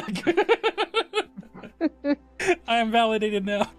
Well, what's yours is his, and what his is yours, so... That castle is mine then. If that's the saying. Alright, as you all, so only 2 of you can ride this mount. The other ones are small enough to just be on it.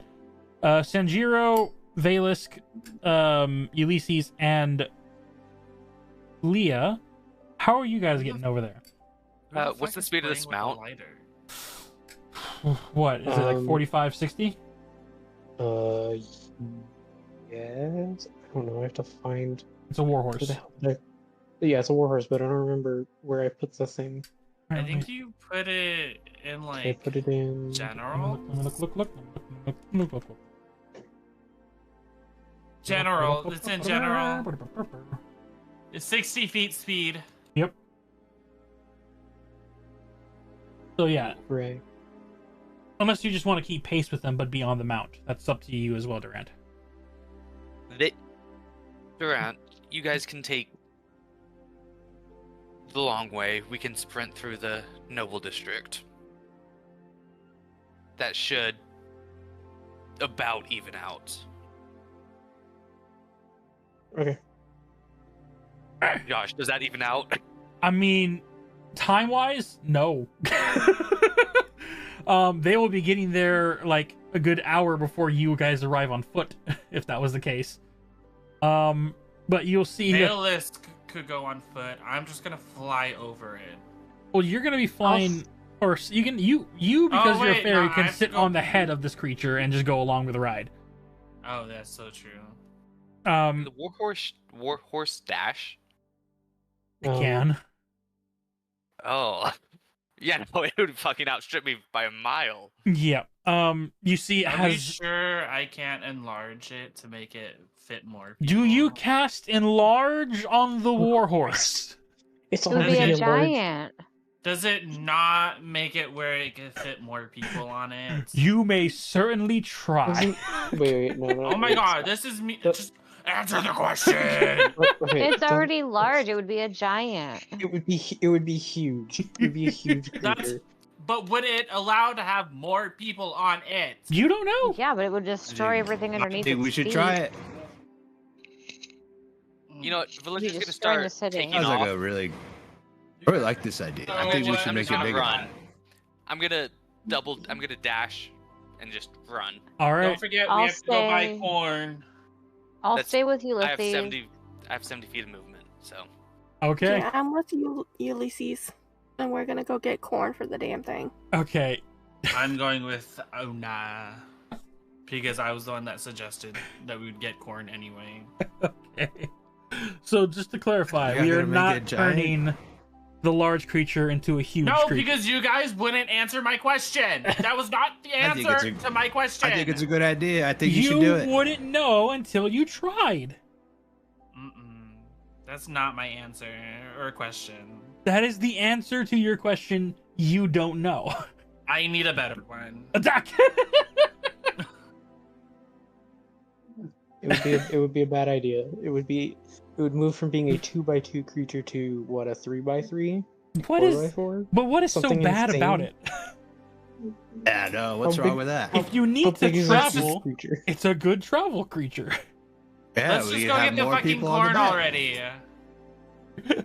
Okay, as God damn. Valindra sprints on as you guys are debating whether to make Aladar a bigger creature to ride on. Timothy just gives up and says, let's go buy corn. He's over it. All right. You guys walk hand in hand, heading through the not the noble district, sorry, the Undercity. And as you get to a section, you see a small little convenience shop. Ulysses goes inside. You guys follow behind. Yes. He orders a bag of corn. Do you guys get anything for you guys for snacks along the way? Because it is going to be at walking pace, roughly an hour to get across. What type of snacks do they have? They have anything from pork rinds, bacon, sandwiches, desserts Are there of any pickles? puddings. There's some pickles, yes. I'm buying some pickles. All right. I'm gonna buy an ice cream or a pudding. All right. Get yourself a nice little ice cream for the day. Ice cream, pickles, pudding, 20 silver. If someone's paying Hey, for drop. everyone. I dropped 1 gold. And come back again, sir. You see, like, just the human behind the desk just glows with brightness. Is like, oh, okay. Can I have my change back, please? Oh, yeah, that makes sense. Yeah. He goes around and pulls out 80 silver and sets it in front. Wait, 20 silver or 25? What did I say? You said 25. You said 20. 75 silver back. He hands you. Okay. Thank you. Have a good day. You too. What was I thinking? I don't know. I'm gonna- I don't know what you were thinking either. You tried though. You try, and I appreciate it. Went from such a happy smile Leah's to gonna that have a makes moment sense. of compassion and slip him 5 silver. Just a clap. Hits him right in the face. Throwing 5 silver coins. This man is not a jugular. A juggler. Let's see how this goes. Accurate. The natural 5. He catches 1 coin as the other 4 scatters behind the counter. Leah rolls her eyes the at worst. him. We are just the tried. worst. All right, let's go. Thank you. And he goes behind the Bye. counter to pick up the coins. As you all continue onward from this, Kinku in tow, as you guys move across, heading over to the Adventurers Guild. Valindra, you arrive first, which surprises you. You'd figure that the mounts should have beat you guys there. But as it comes around, you see that they are moving at walking speed, and you could have just walked alongside them. Mhm. As they all arrive at the Adventurers Guild. I need the cardio. Sorry, we needed to get this one some corn, and then we all decided to get snacks. That's not why I took off running. And that's not the reason why I gave you that answer.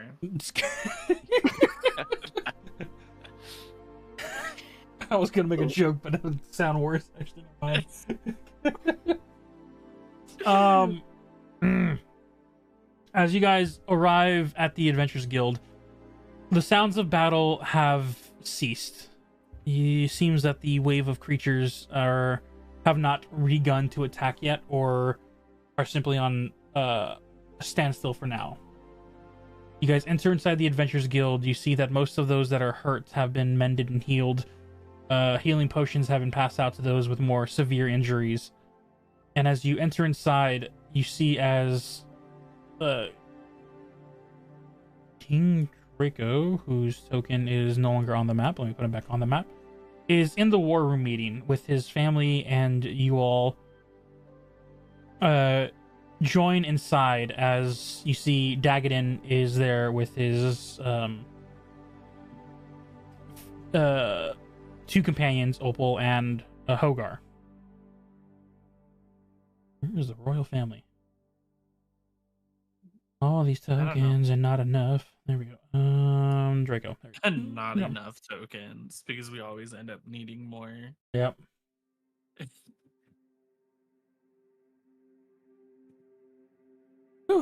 Currently, Delphi and Durant do not have inspirations. If you wish to help them out, patron Nate. But nonetheless, as our heroes enter inside the war room meeting, you see as Draco looks to you all.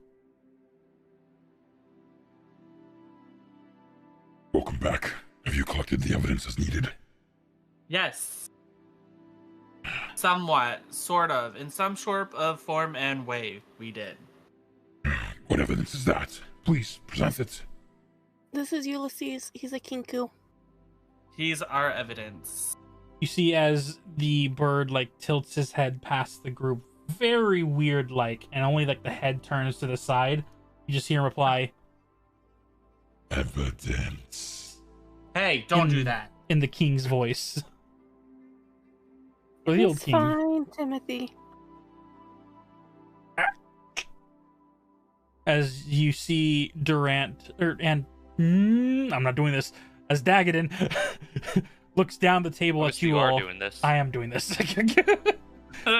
Dagadin looks down to you all. Oh. Yep.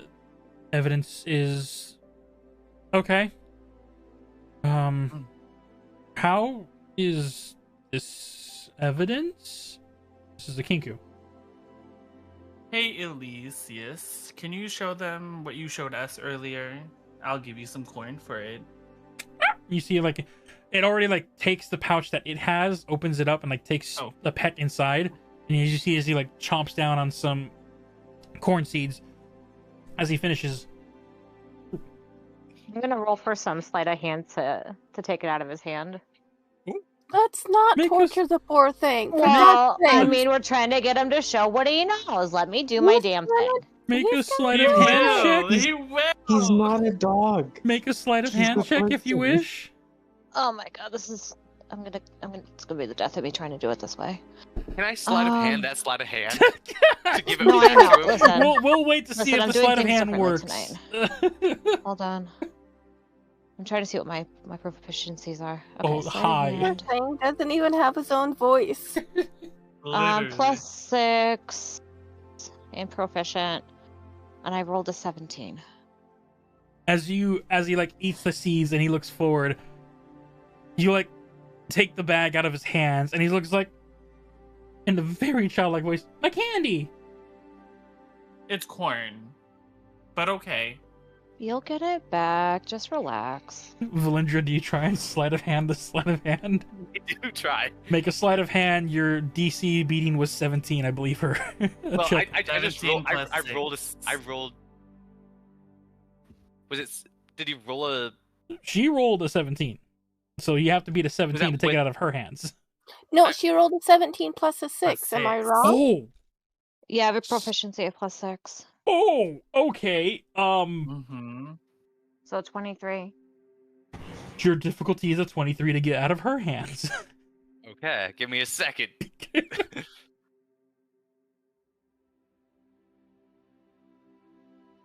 I matched it.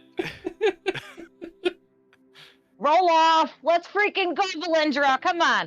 I rolled an 18 plus 5. At this point, yeah. You rolled a what? 18 plus 5. 18 plus 5. I At rolled this a point- nat 20 + 6. That's not how that works. Let's go. So I rolled it's- off with you. Come on. You know, narrative. he didn't roll That's off not- nothing. That's not how this works. No, that's not how this works. Narrative wise, as you, I'm sorry you wasted a 20 for that, but as you are fine. holding, I'm holding on to as you are holding onto the satchel of seeds, you feel a tug, but you're able to hold your grip tight as you and Valindra are now holding each side of the bag of seeds, but you both have a grip on it. Oh, children. Can I use that nat 20 for intimidation on Valindra? Guys, you can't fight in here. This is the war room. Where else would you fight? It's called war. It's in the title. We'll make a coliseum. Oh no, no one gets that reference. Ah! No, I get the reference. Thank It's you war for games. validating me.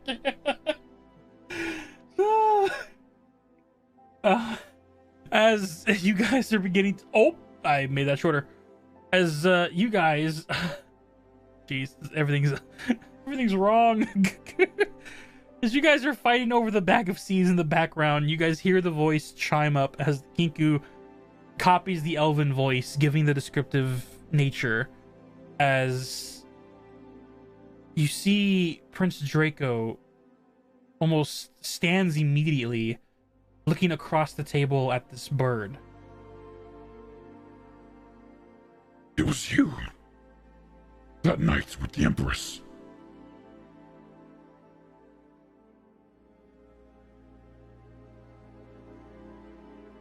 What night?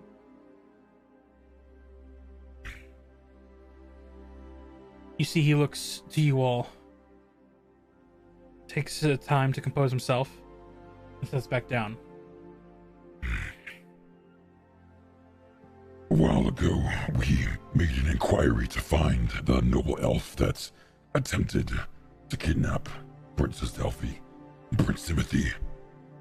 During that inquiry, our meeting that we had between myself, Captain Gopal, and a few noblemen, including Valindra's father, we were interrupted by the Empress.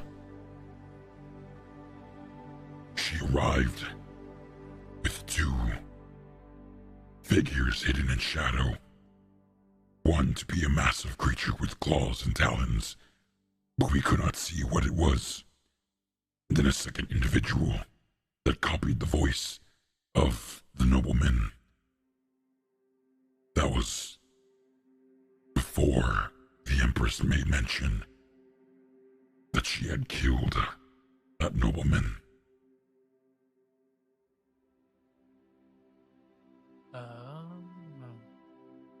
The music.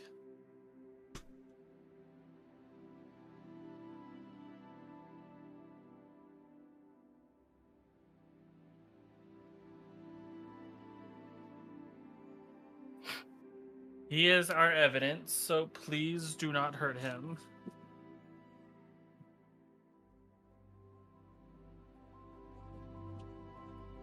Very well. So the plan is negotiation then? I believe so. If you haven't heard the news, there is a massive creature approaching from the eastern seas. It should be here by the morrow. What type of creature do we not know? It was hidden under the waters, but its massive form showed itself as I was flying over. All I know is that it is a amphibious creature that delves deep inside the sea. No distinctive features.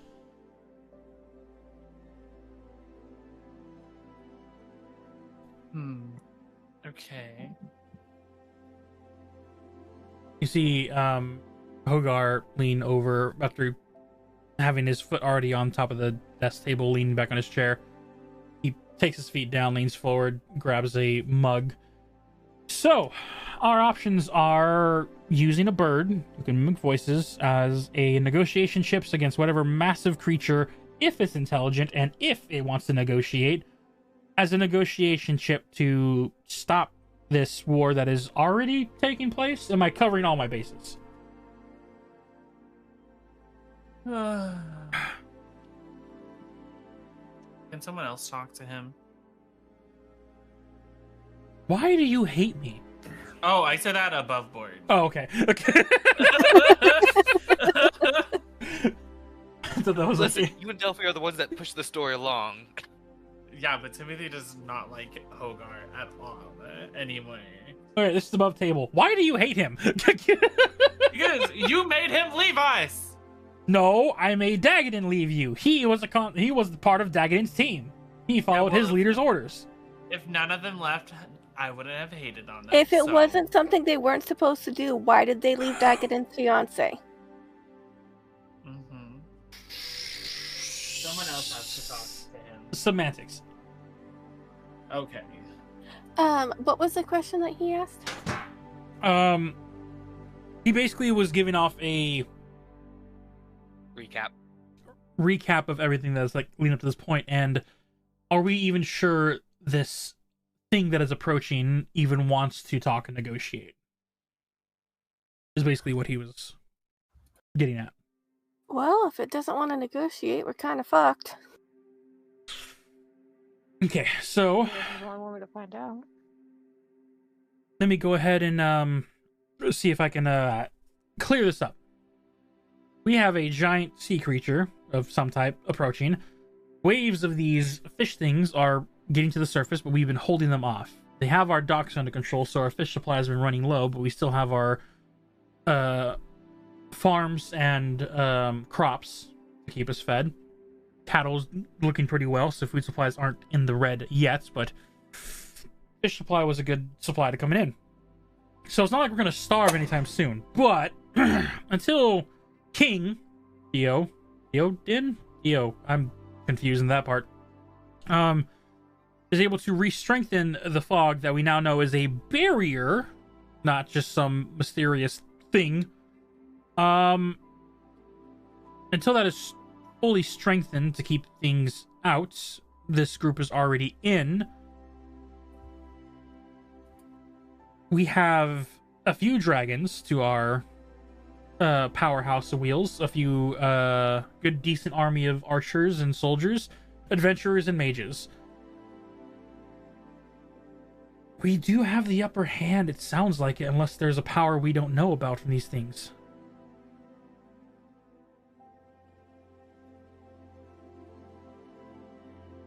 Well, it doesn't hurt to try it. And if it fails, then we could just kill them. I don't know. Okay. Let's go through option A and option B. Option A, if they do wish to negotiate, who's leading said negotiation? Prince? Or royalty in general, or are we just letting the bird do the talking? What do you say, Prince Draco? I can start the negotiations if it does want to speak, but if things do go wrong, I'm gonna have the armies on standby in case they decide to attack either way. Okay. My family will be held back so that if they do not know of our dragon kind, they might believe I am the only one remaining. We could surprise them with the others later, but for now, let's make them believe that it's only I. That might be hard. You guys were flying around, all of you guys were flying around and attacking. We were doing that in waves. Okay. Granted, it might look like there is one adult, one child.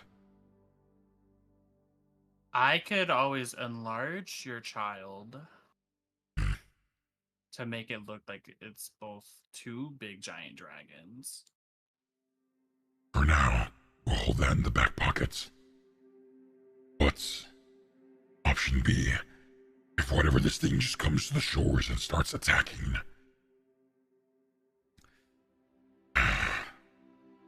we'll go straight into warfare tactics, which means those who do not wish to fight will be removed to the rear end. And we will begin seeing if we can send civilians to the Fey Realm for their safety.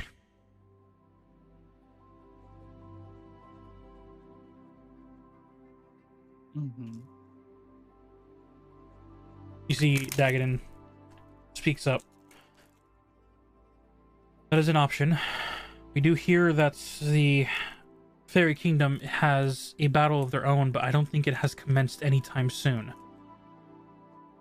Still haven't gotten back from their family to bring over the memory rod. Was that message sent out? Theo said it was. Very well. I guess whenever they're able to send it over, if they decide to send it over. I feel like if they send it over, they'll probably send my dad with it.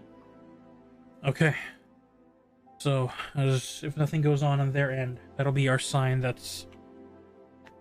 that at least we'll be able to open a communicational gateway of figuring out what has happened over there thus far. According to your guys' time there, time moves slower there than it does here, correct?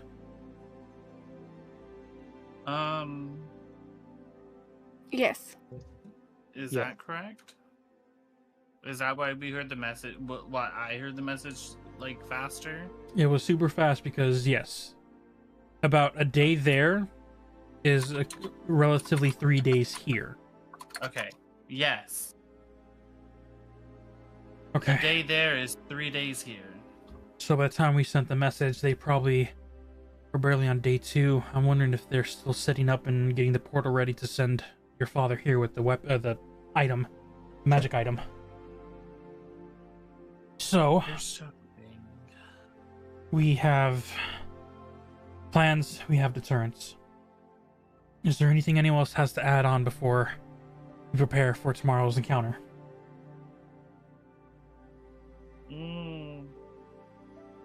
Anyone? Bueller? No. Alright, I guess we're okay. You hear from the back.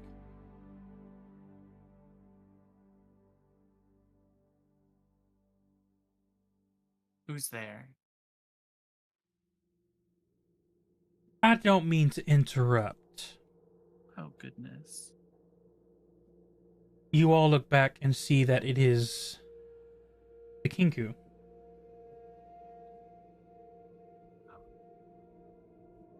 I have sent this message for Prince Draco. May I remind those that try and panic, do not worry, I am not here. This is a message.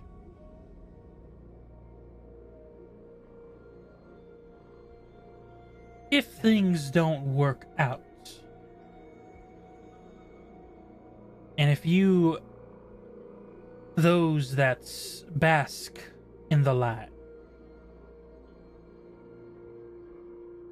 if you're ever in need of trouble, you all feel free to call upon those that dwell in the dark.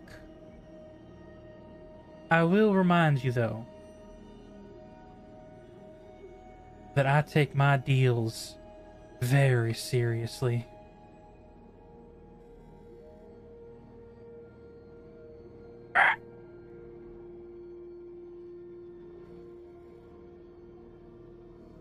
As you see, Prince Draco looks across the table towards the Kinku. Noted.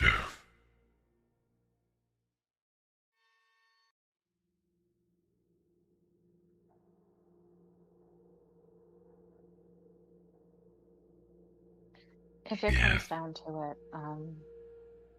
that's a deal up that I'd be willing to put on my chest, regardless of what she's asking for.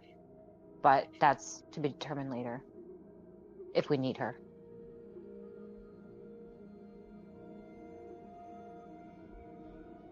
Hopefully it doesn't come to that. I hope you're right. What's her deal is implying. Well, if there's one thing I've learned about her lately, she's pretty unpredictable.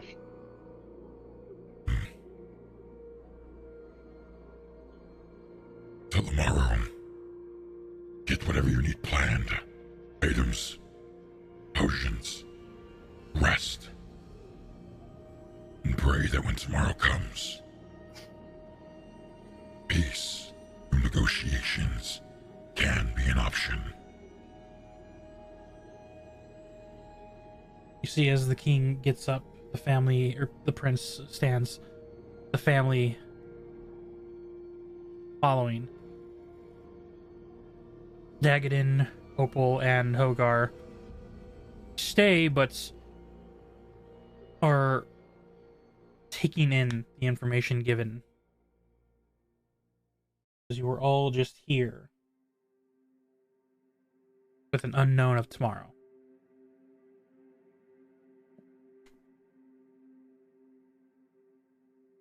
Is there any preparations that your group makes?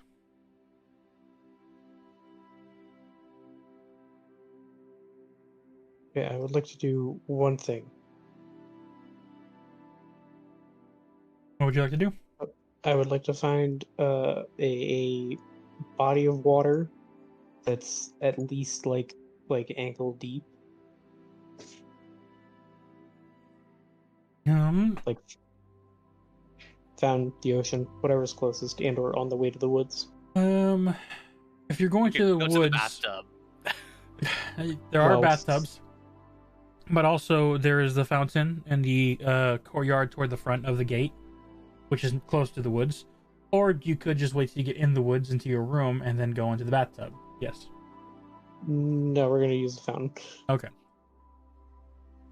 So you will go and do that. Does anyone else have any other preparations that they're going to have? Did you say that Elian was staying with the group, or is she coming with us? She's going with you. Okay. Would I doesn't be have able to? be- Oh, sorry. It doesn't have to be right now, but Una has plans to have a long, long talk with Elian about everything going on. Okay. Would I be able to find some sort of way to get a ascending stone for me and Theo? Oh, you can. Yes. Okay. That's all I want to do. I believe you had Theo search up something for you, or is that just the conversation you had that you were now gonna go look for one? That was 2 sessions ago, or last session, one of the two. Did I ask him to see if he could get something? Oh, that's right. You asked him, and he said he was gonna check in with the head research of the magical department, aka Valindra's grandmother. Okay, well But then I don't I'll think go. it has not officially happened. It was a discussion to see if she has any available, or you can just go to a magic shop to see if you can find one for yourself. I'll go to a magic shop then. Okay. One's going to a magic shop. One's going to a body of water. Delphi, are you doing anything?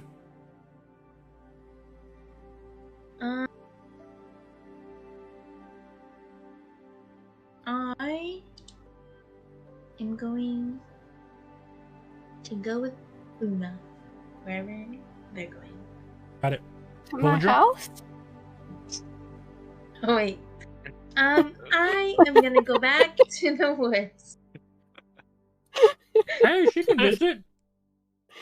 She can visit. I do feel like it's gonna be real awkward real fast. Some chicken brown cow. So Narca's gonna go for a walk. Got it. No, Duffy's gonna go back to The woods. Okay. the woods. Yeah.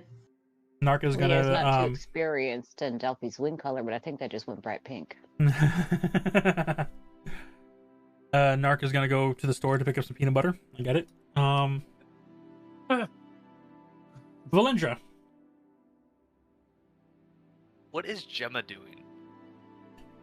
Riley. Or where is she going? She was walking with her family out of the room.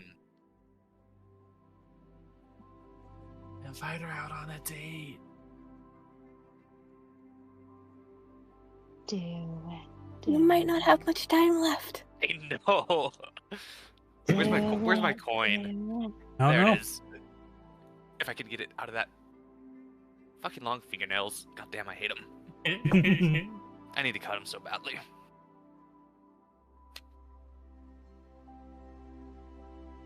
Mm.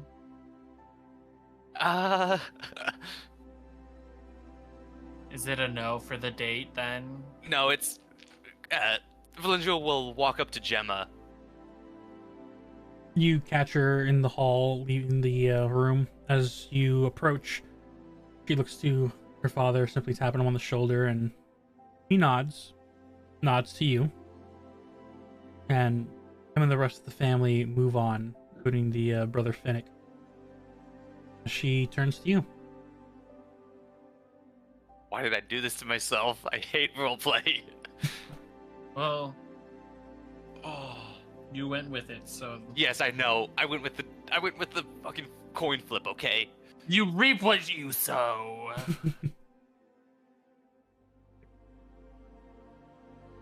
Yes, Valindra. Seeing as we might not have very much time if this battle goes wrong, would you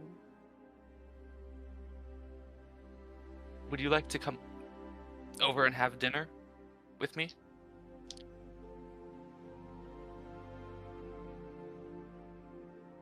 There is a pause moment.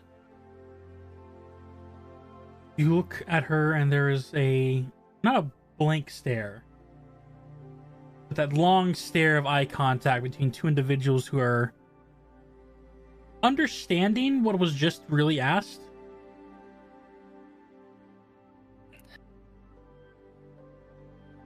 Should I make this a dice roll or a coin flip? That is the question.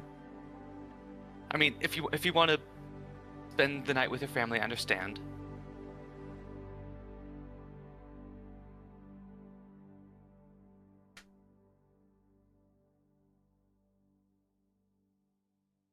You see as she finally blinks back to consciousness as she looks to you. Oh.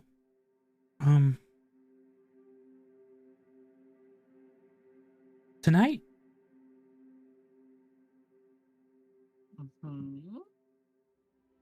We may not get another chance.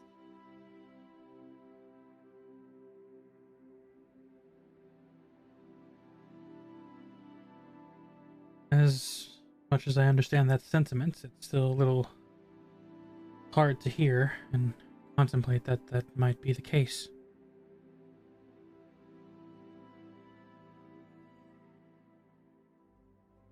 You cooking? Sorry, what did you say, Josh? Are you cooking? That's not what I heard. I thought I heard, "Are you looking?" I was like, "What are we looking for?" No, I thought I you heard cooking. cooking? I thought I heard cooking, but I couldn't. Yeah.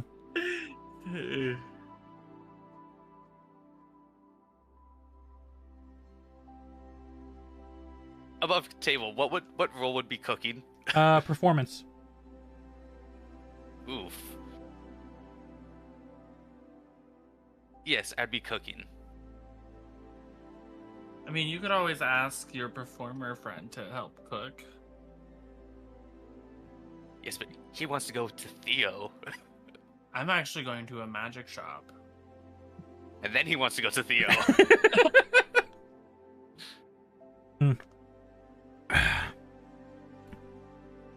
Well, in that case, how can I pass it up? I'll see you in the evening. Valindra will get a bright smile and give her a short hug. She hugs you back. You feel the odd conflicting of her warmth from her chest of just being alive. You feel the coldness of her breath from her draconic ancestry of being a white dragon. And then she looks to you. I'll see you then. See you then. He goes and moves and heads to where her family is currently at, located wise. Leah, any plans for the evening?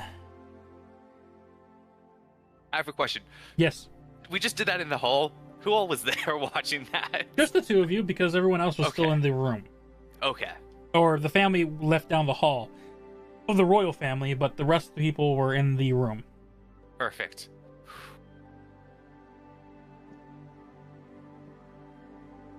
Village will start heading home. Okay. Leah?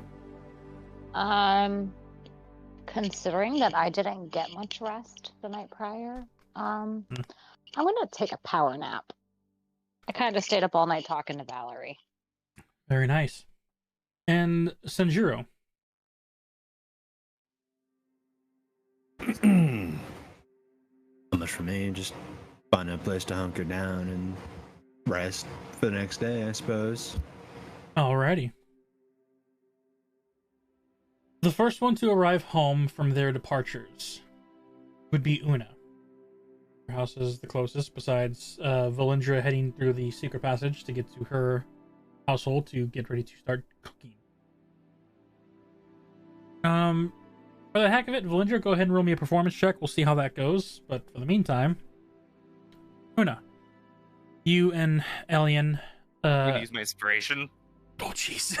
That's not a good sign. That was a nat 1. I'm not... Oh my god. Got it. A nat 1 to a 19, a dirty 20. A lot better. You begin to cook, and lost in thought, you almost forget that the food is on the stove. But remember, and you get back to it. And you're able to make a great meal preparations for the evening. We'll get to that in a little bit. Why did I do this to myself?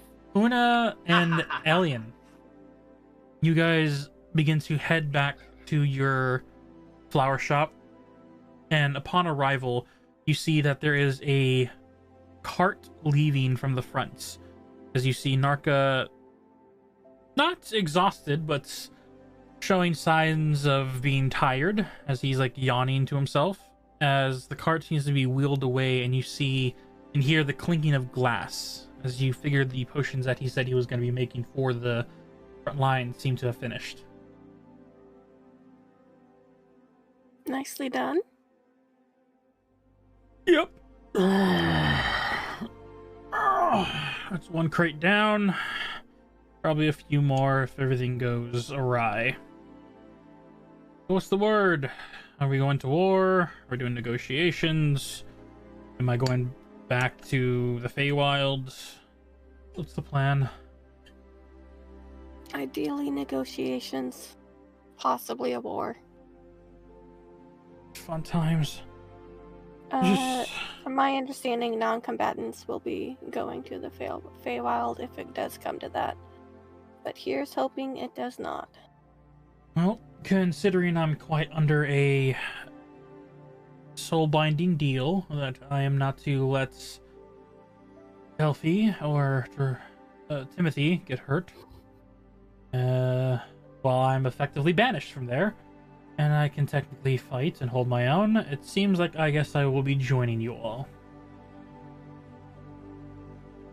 I'm gonna get some sleep. Wait, I have a question. Yes.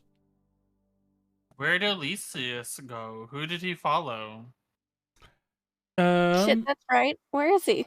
Who wants him to follow who? Otherwise, he's just gonna stay at the Adventures Guild until the time comes.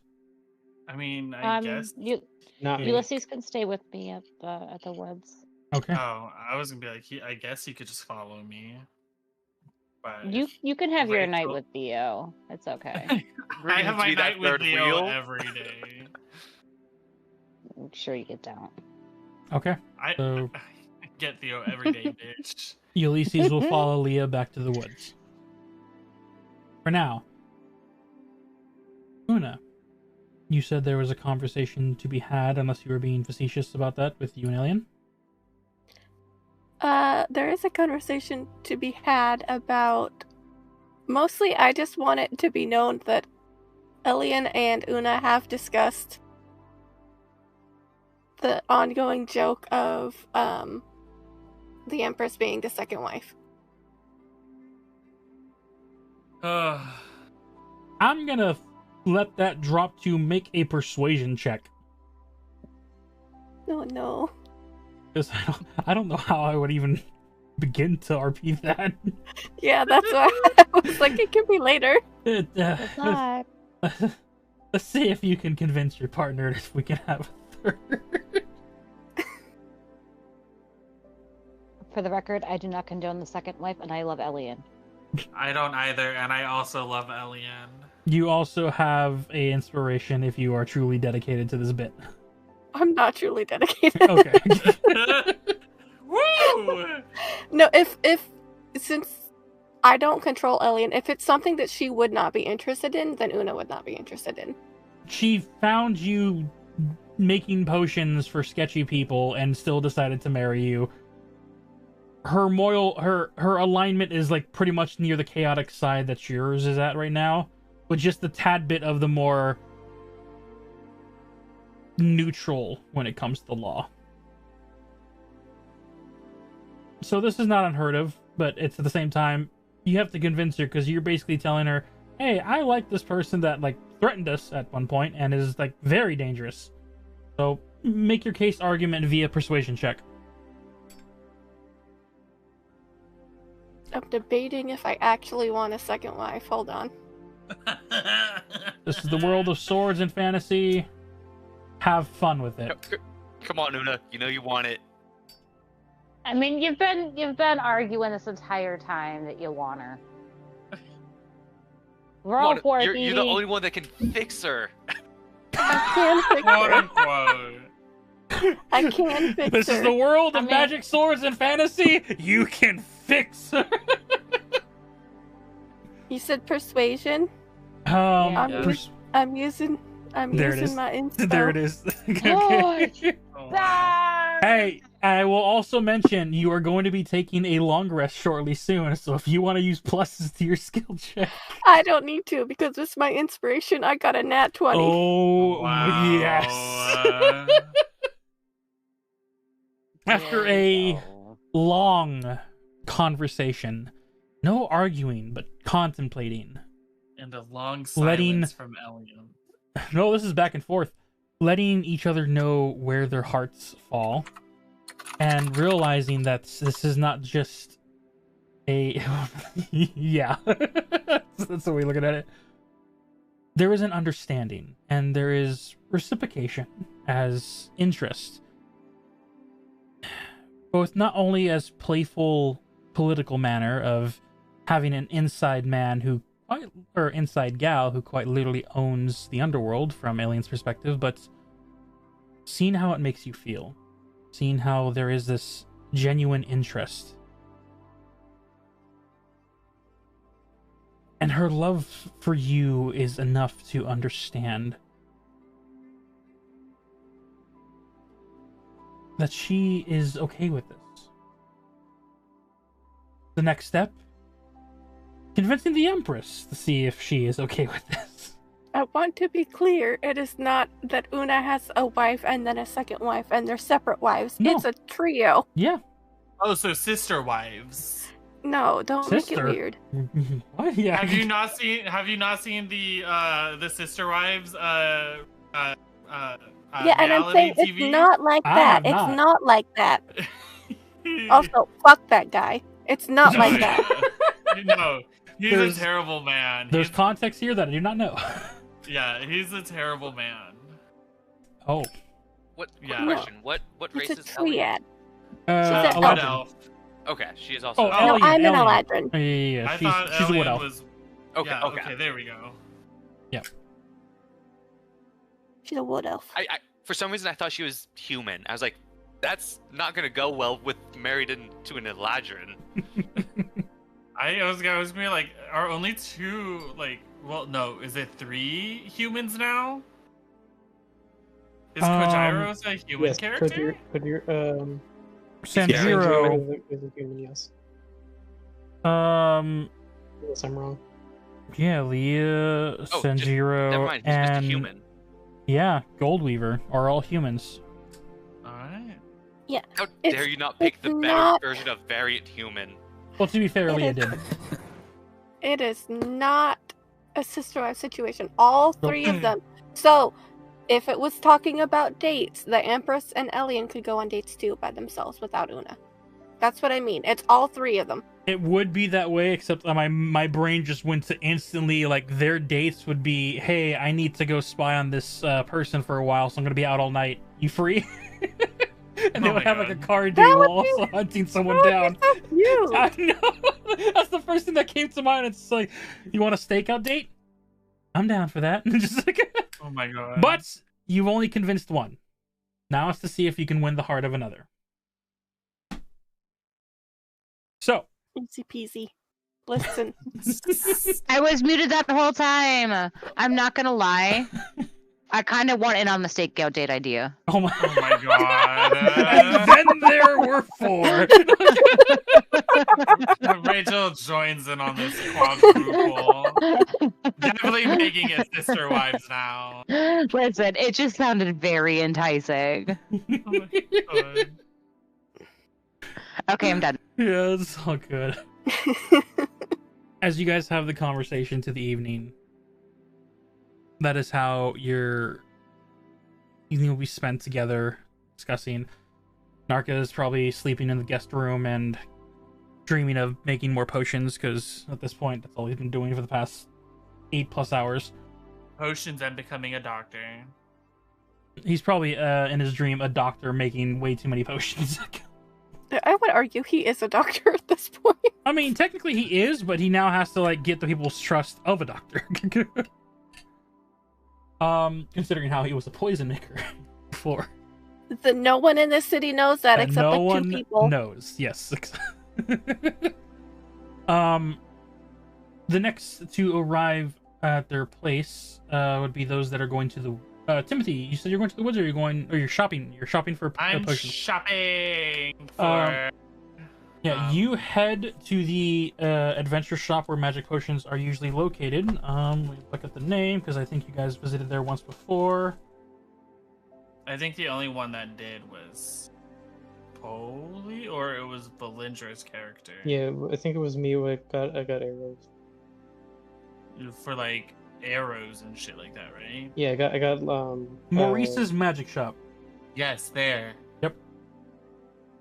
As you go back inside, you see that most of the stuff is either taken, bought out. The shelves are close to barren, but there are still stuff hanging out. And you see that there are Maurice's, the different individuals of him. They're not taking care of customers, but they are like moving around, setting up new items that they've either created themselves or got from those of their suppliers. But as you see Maurice look to you, welcome to Maurice's magic shop. I Hello. have never seen someone of fairy kind. It has been a while, that's for sure. Hi. Is there something I can get you? Do you have any more sending stone? We actually do. Oh my god, really? You see him head to the back. Maurice, we need some more sending stones for the lovely customer up front. He looks back towards you. How many are we needing? Would it just be 2?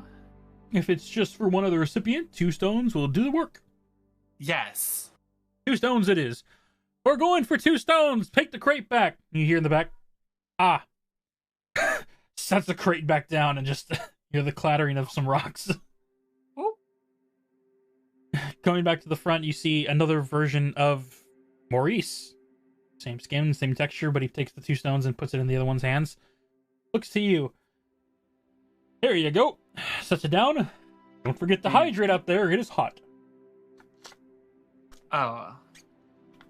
I'm good, thank you. So how much do I owe you? Couple of sending stones. Nice little magical item. Let me look at my books. 5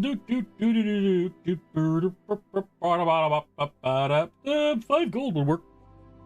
I put down 5 gold. Takes the gold.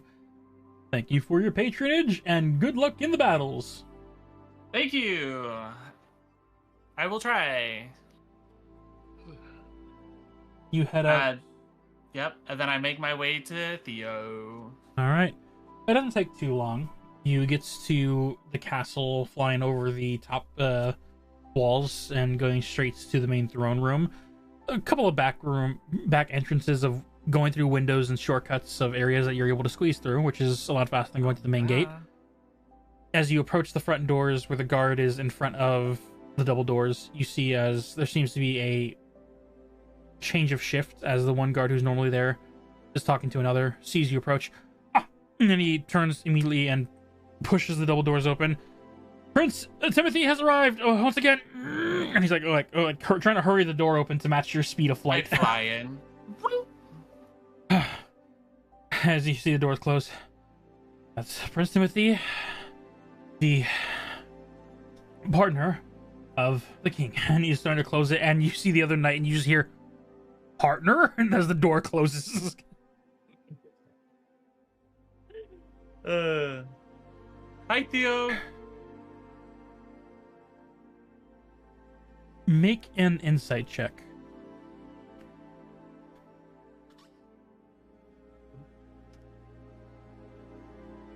Insights.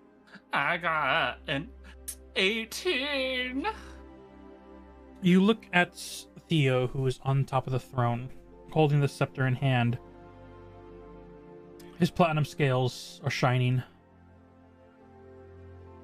And you see the look on his face is the beginning stages of being tired. No levels of exhaustion yet, but he's like on that cusp of getting ready to come back from an overtime shift. He sees you approach and his smile instantly grows as his voice comes out through the echo of the chambers. Well, aren't you a beautiful sight to see? Aw, thank you. So are you. You get to him as he embraces you in a hug, making sure not to squish you. But you can even feel he is beginning to get towards his limits. You see that the staff that is still in his hand is glowing a radiance that matches his scales. How did the negotiations go? They're good. They went well. I take it she no longer wants to kill you all? I don't think so. I think we're fine for now, of course. One less thing to worry about, I guess. We do have our evidence, though, so there's that. Good. Mm-hmm. Oh, also, I got you a gift. You take out the sending stone and hand it to him. Yes. And now I have something to look forward to. Same. Are you Which going one am to I be gonna... staying with me tonight, or you honestly should sleep in a bed, as much as I would like to go to one?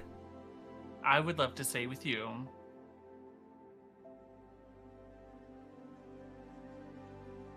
You get in close with him, his arm around your shoulders.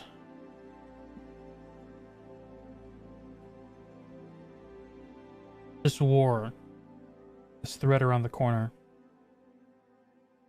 He doesn't say anything, but you can feel a heaviness to him. He smiles when he looks at you. I'll smile back. We got this, Theo.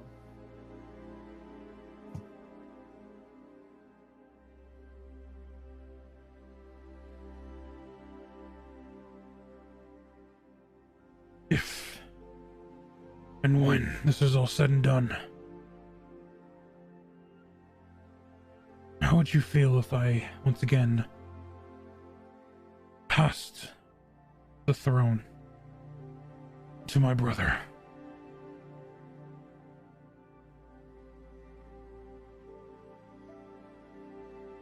And do what? Go back to the woods. Or maybe a little further. What you had planned. You were the one that planned you and I going back home to my home. You said that. But You see a smirk grow on his face. Weren't really against the idea, though. True. I was actually thinking of having my parents come over here. It sounds weird and stupid, but You do know that if everything settles down on their end, they have their own city to take care of, right? fine, whatever. I mean, I guess. But I'll miss everyone here too. Maybe. We'll be able to visit back and forth. Okay. How are you gonna give it back to your brother? I mean, wouldn't the same thing happen the same way? You see as he looks beyond, there's only the hall doors that lead into the castle. You can feel that he is looking even beyond the walls. Mm-hmm.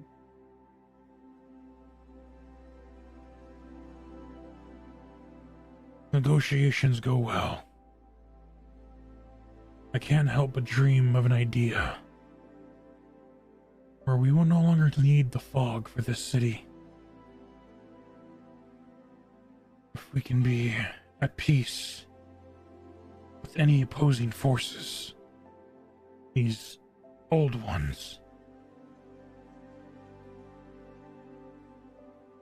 If that was the case, then there will be no need for the power that I have been chosen for. I like that. If this works and they truly leave us alone afterwards, I'll take you up on that offer.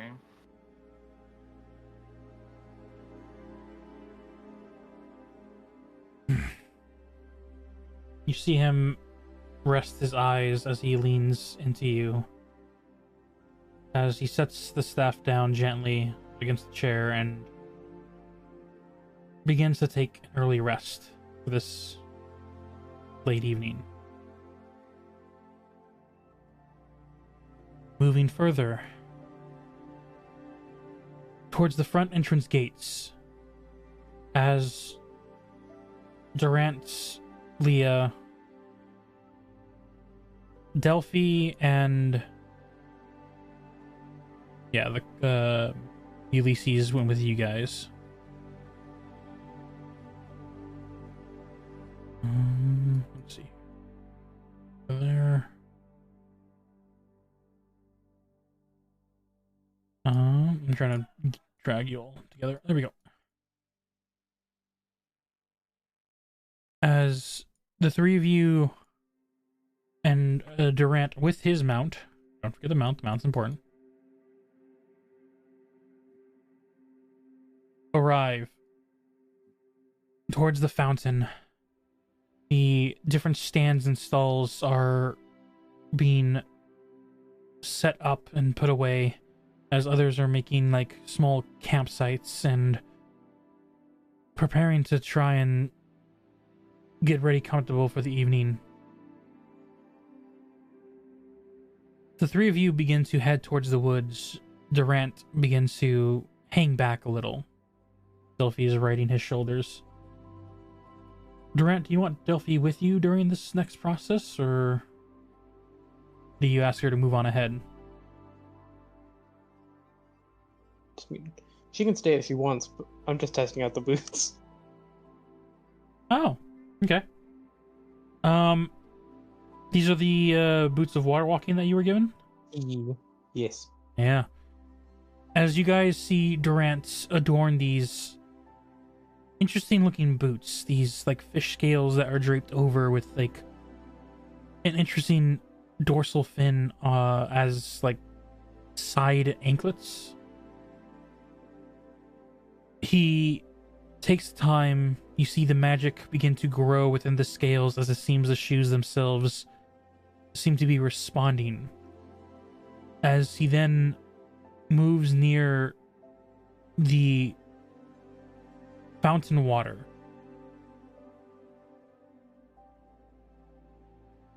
How do you do this, Durant? I'm gonna get onto the like lip of the fountain, and I'm just gonna like hop onto the center of the. As Durant hops towards the center of the water, Delphi's a little jolted if you're not just hovering off of his shoulder and you're just hanging on.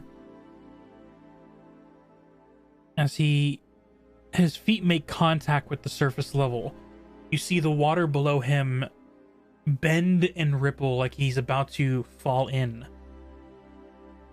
It would go up to his shins, so you guys would be fine, but you see as that water ripples away, being a wave that his center point mass is from, his feet does not break through the surface, as there's water ripples that move throughout the fountain besides where the waterfalls that seep back in go to. As Durant seems to be able to very normally walk on water. Hooray, I'm Jesus now. I was just about to make that joke, but oh my goodness. Oh my goodness. Again. As your mount drinks from the water of the fountain that you're standing upon, Delphi there. Leah, did you stay to watch this spectacle, or did you just continue on into the woods?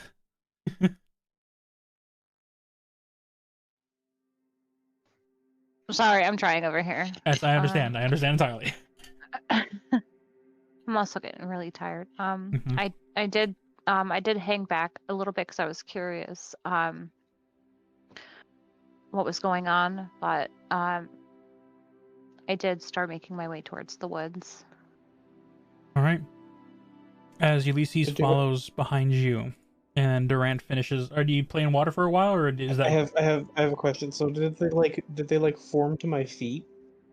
They did. Like, you are essentially wearing those like they're not dorsal fins, so they're not like the flaps of like scuba diver shoes. Okay. But they are. I have a crazy idea. What's your idea? I would like to put the boots onto Aladar. This may or may not work. I'm gonna try it anyway. How many sets of boots do you have? I only have one, but I'm hoping the two work. Okay. The one okay. pair. Out of the 4 hoof feet? Yes. No, I don't know what. I don't know what I don't know how to describe them. I don't know what dinosaurs technically have. Yeah. Where do you put them? Hind legs or front legs? I'm gonna put them on the front legs. Mm-hmm. It'll be about 30 or so minutes before they adjust to his massive foot legs. But you do see that the magic will shape to his front legs if you wish to take the time. Okay. I wanna direct him into the fountain. Okay. As you direct them into the fountain, there's that hesitation that the steeds will have, but nonetheless, following your orders, takes the first step in. And the same thing, the weight ripples the water, but he does not break the surface tension. The second goes in. He is walking on water. Moving him in further, the hind leg goes in and instantly sinks under. Yeah, okay, that's what I was expecting. Okay. There is a moment of like slight panic of your steed not comprehending what is going on right now. I would like you to make an animal handling check.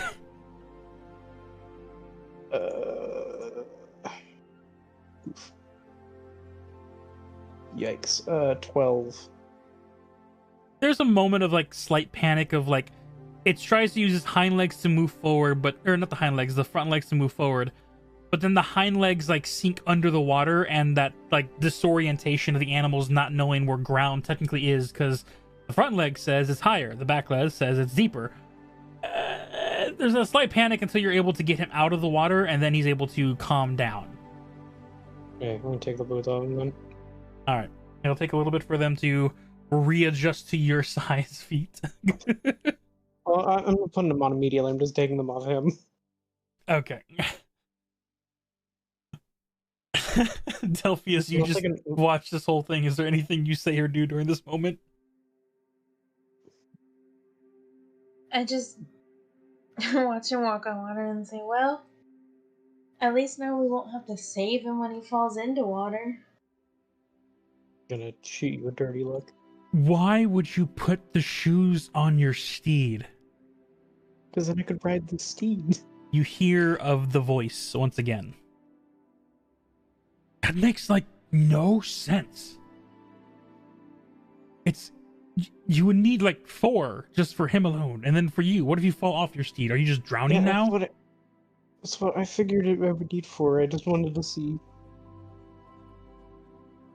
Huh. Also, how cool would it be to have a horse that walks on water? I mean, there are magic items for this. What are they called? Like the shoes or hoofs of... Yeah, but I'd have to go find them. That's fair, I guess. I have these right now.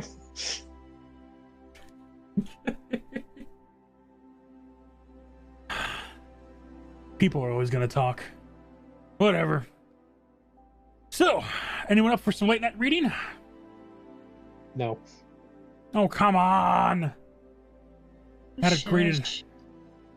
had a great adventure, talking with the Empress, getting all low and down, the interrogation scene. It was all pretty cool. No, too close to murder happening. Fine. Remember, I got 2 days before I'm forced to shut up again. I'd rather not shut up. Well, we're talking to you, aren't we? Exactly. I like it. But read me every now and then. I'd appreciate it. Or if you don't want to, let someone else read me. I also appreciate that. You had fun, right, Durant? Wherever you went. No, it was certainly an experience. Yeah, you were fine. What even happened, Durant? I saw Paylor somehow in his domain. Dope. I would consider that pretty cool. Yeah, but I don't know how that happened, or how that book has this power. I am a very powerful individual who got tricked into writing myself into my own book. It's a whole thing. Well, that's okay. I'm telling you, if you want any good stuff, who knows? You get lucky enough to read a certain section of the stories I have, then you might find yourself with some magic items yourself.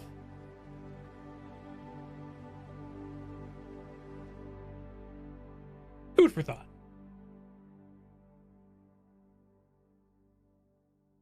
To the woods! Even though the book can't really go anywhere. Into the woods. Delphi flies back. Well, has Delphi been on his shoulder this whole time? That's up to you, because he's been in the water, out of the water, leading his steed into the water, out of the water. So I'm leaving that to you.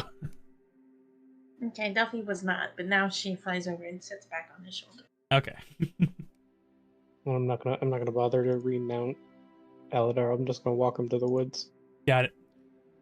As you were playing with water, Leah, watching the spectacle for a while before heading back into the wood yourselves, you watch as, getting to the front, you see the wooden landscape in front that makes it seem like you are quite literally walking into a woodland area.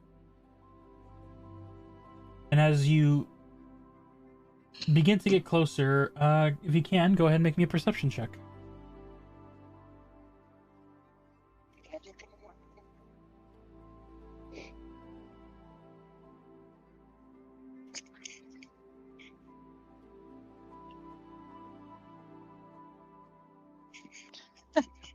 This is not easy. 15.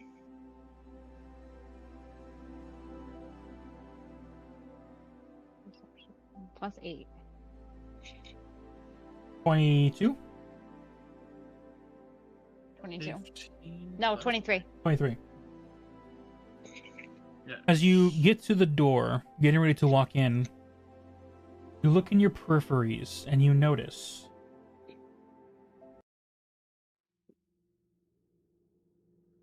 Ulysses doesn't approach. He stays and stares at the woods, about 20 feet from the door. I'm gonna ask him, are you okay? In a voice broken between many individuals, where he cannot find the right echo, but can only bring back the voices into an attempt of making his own words.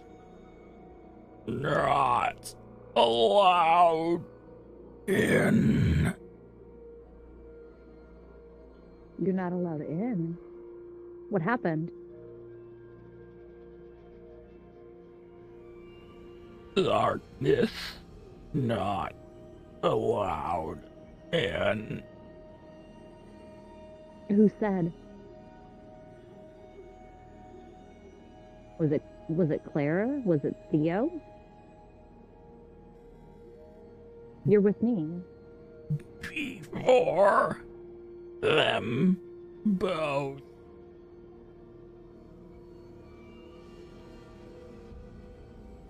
I didn't catch that. Before them both.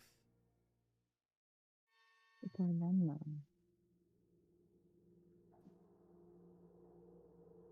Ulysses, I have not been around this long.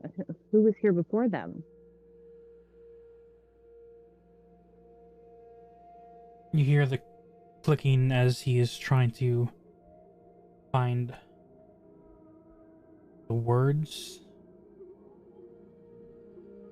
the permission.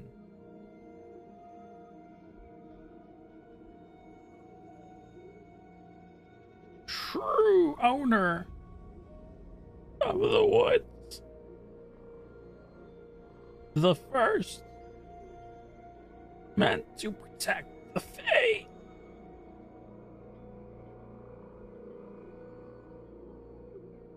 Satrina.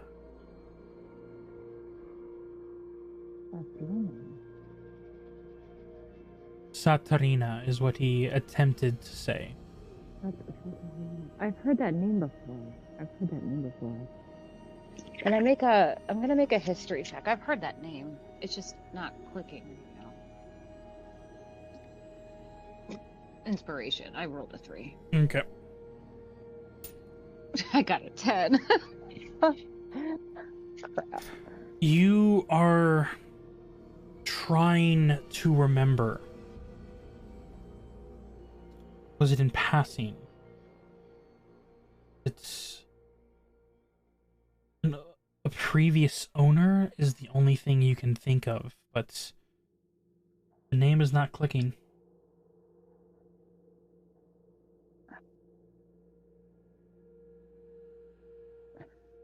I'm gonna look around and see if Delphi's anywhere in the area. She would know. She's grown up here. She has to know this name. It takes less than 5 minutes by the time you see Durant walk up with Delphi on her shoulders. Sets Aladar or Adalar?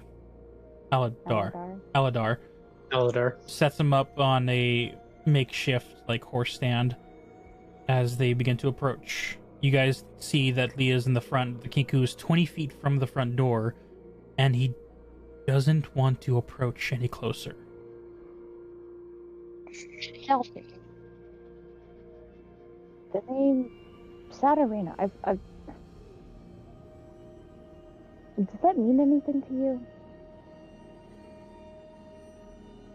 Should I roll a history check? Cause If you do, you would roll it with advantage. okay. That means I get to roll twice. Yep, keep the higher. Okay, well that first one was a 1, so Wow. whatever this that fell off the table. Okay. Rolled too close to the table. That was a 20. Aye, polar opposites will take it. With a natural 20. Well, it's a 25, but in that 20. Oh, yeah. That name reminds you of your childhood. Young years. You were barely 8, maybe 10. And the stories of your mother's sister, your aunt, Katarina, who went and married someone in the mortal realm. And after a while, something happened and your mother never really brought her up again. It's my aunt's name. Are you aware that she was the original owner of the woods? Well, apparently she's also the mother of the freaking Empress, and I wasn't aware of that. No. She had a life here that I didn't know much about. My mom didn't really talk to her, or talk about her much after I would, like, I don't know, I was pretty young. She stopped talking about her. Ulysses is... I'm not sure what happened here, but apparently your aunt had other feelings about the darkness, and for those reasons established a law here that they're not allowed in. I mean, I'm sure Clara would understand otherwise, but it's better getting Ulysses to feel comfortable. You see as Ulysses lifts his hand forward, human in nature, the cloak that is around him still slowly dripping the black feathers that turns into dark mist. As he simply flicks his hand forward, you see as a feather, almost as if it is brushed off of him, flies forward and slowly drifts towards the front. You all watch as when the feather makes contact with the walls of the woods, instead of that blackened mist, you see as a barrier of light reacts to it, dissipating the feather, as a mirage of a divine protection appears around the building. Small ripple like a stone being thrown in water. That divine wall goes up to the walls and around the top of this building before fading back to normal. Okay, or not. That makes sense. Cannot step on holy ground. Not step on holy.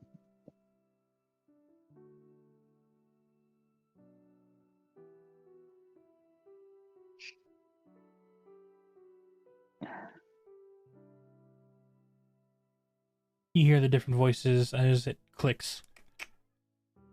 I shall rest here, my lady. I won't be far, I promise. Well, you're not staying alone. I'm with you. Delphi, why don't I'll take the watch with him. I mean, you deserve a nice, comfortable bed, and it's not like it wouldn't be my first night without a good night's sleep. I'll stay outside. Well, okay, hear me out. Mm-hmm. We get what we need from here, and we go as a group to the casino and just pay or ask for a room there. To the Rock? Yeah, he can go in there. There's no sense. We're in our city. There's no sense. I mean, I'm pretty sure we're no more in danger there than we are outside right here. Ulysses, do they have rooms at the Rock? Yes, they have plenty. Okay. But I think we should get what we need here first, get our things, and then go as a group. Like, Okay. I didn't want to leave him out alone. I know you understand it too. But... Okay. That's fine. Honestly, I didn't want to sleep outside anyway. My back is killing me. yes, I understand your sentiment, but I think we can go get a room elsewhere. How are we gonna tell Una? We can tell Clara, and then she can tell whoever comes in. Durant, you're coming with us, or? Yeah, I'll come with you guys. I'm gonna run in and grab some stuff real quick. All right. Will you get me like a water or something? Oh yeah. Thank I'll you. ask Kaylee. You go, ask Kaylee for the water. She's able to bring it to you at quick speed, as Kaylee is. Do you go and speak to anyone, or you just simply collect your belongings? Or is there anything you want to talk about with the others? I go and ask Kaylee for some water, and tell her to let, and then I tell Carla. Yay! I'm not the only one. I tell Clara that what we're doing, like where we're going, and to let anyone that comes in know that's where we went. And then I run and I grab some, like, this change of clothes and stuff, and I just put a bunch of stuff in my bag of holding. All right. As this And happens, and you go collect your items, Clara looks at you, Durant.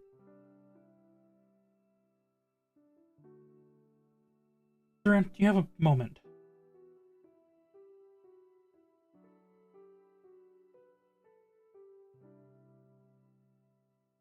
Durant, holy, you're muted.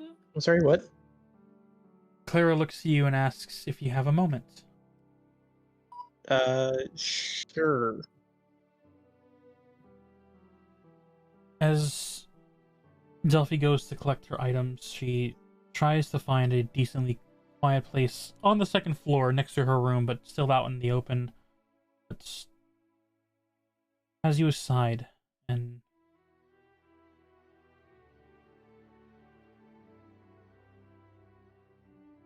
Durant, I've been curious to ask, if you don't mind. How well do you know your parents?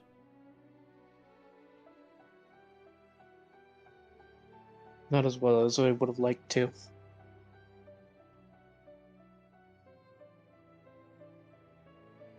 Did the church tell you anything about them? Some pieces here and there.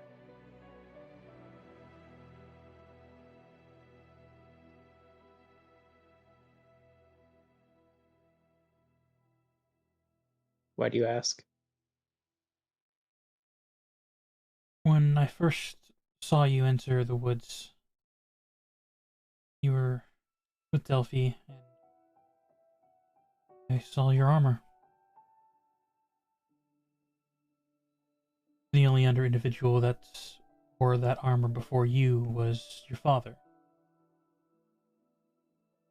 Last holy paladin of the Platinum Star City. And I last saw that on him when he came with us on our excavation to go beyond the fog.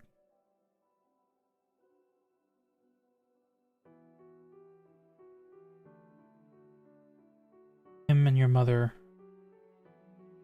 saved me on multiple occasions. His divine lights were radiant healing.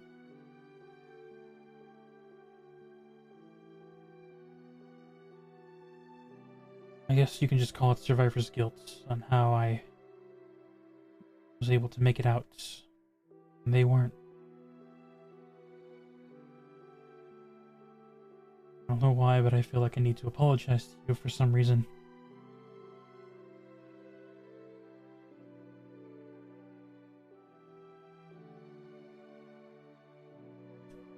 No apology necessary. Just make sure their sacrifice was not in vain.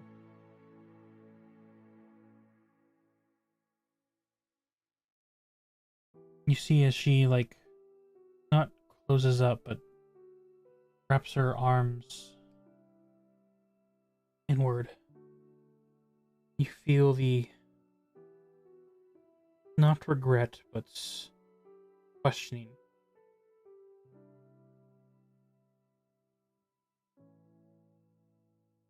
Would it have been in vain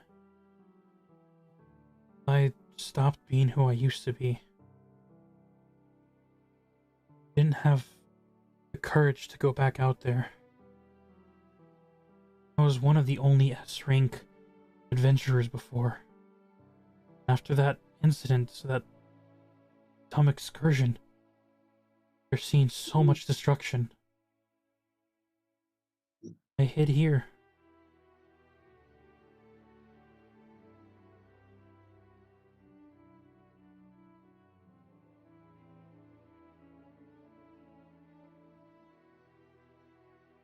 There's no shame in treasuring your life. Just can't help but know that I have a potential to do more than just give out blankets, serve people food and water. There's now a new threat at our doorstep. I can't find the courage to leave the protection of this place.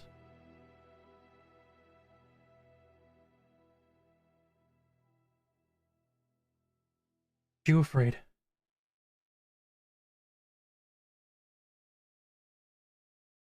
I'm sorry, say that again? You cut out a little bit.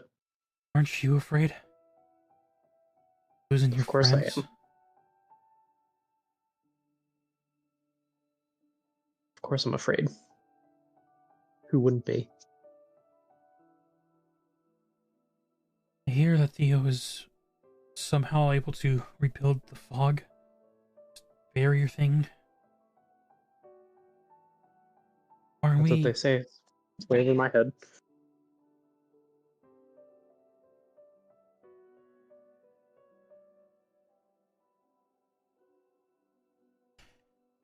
I don't know what I'm getting at. If you ever need a safe place, you and your friends are always able to hide here with me. This place will protect you, as Theo intended it to.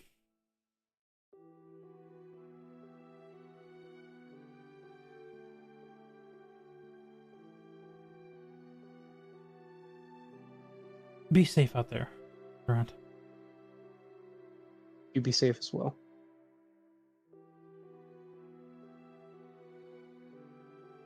She then turns and looks over all the refugees here, heads back down the stairs and begins to help others. It's at this point that Delphi finishes the packing, exiting the room.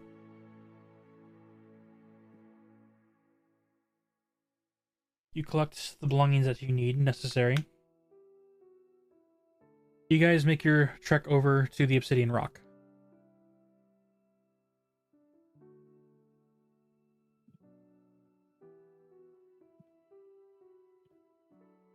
Wait a minute, did we just walk all the way to the just to walk back?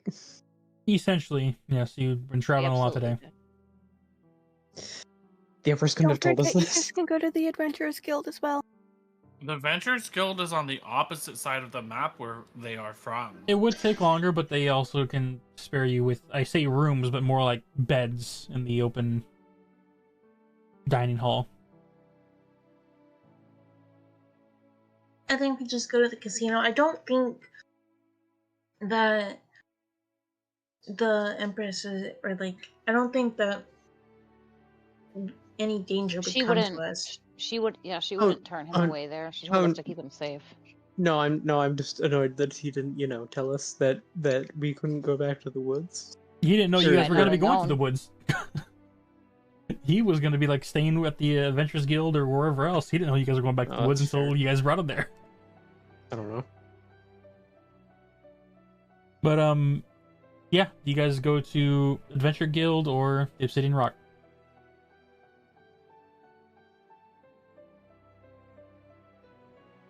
Casino. Casino it is.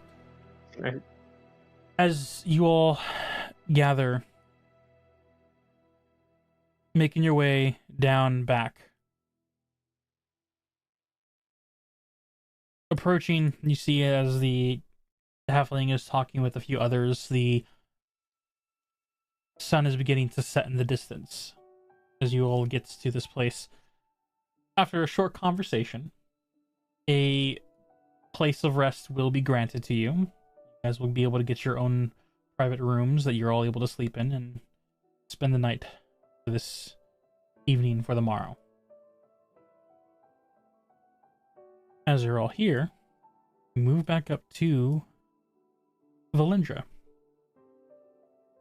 Wait, I want to order a drink for Valerie because I promised her one when I got back to the rack.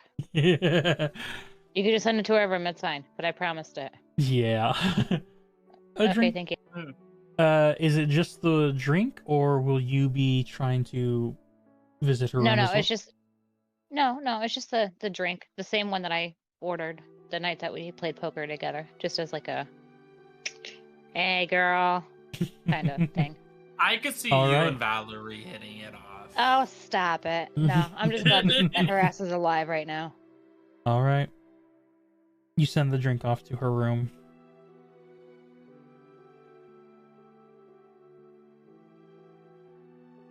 Valindra, as the meal has been prepared, set at the table,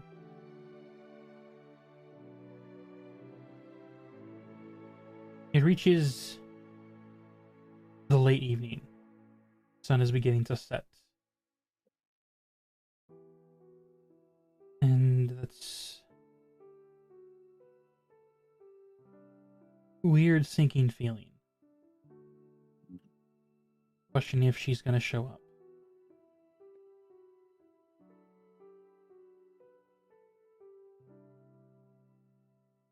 Before you hear the distant wing beats, the arcane lights of transformation, before a knock on the door. Valindra will go to the door and open it. As you open the door, you see in a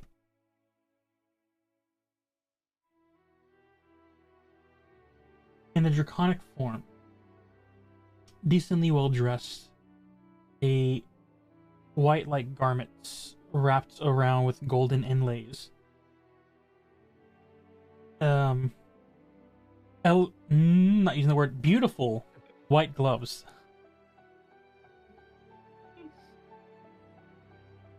And a tiara-like headband adorned her head. You see Gemma, your front steps.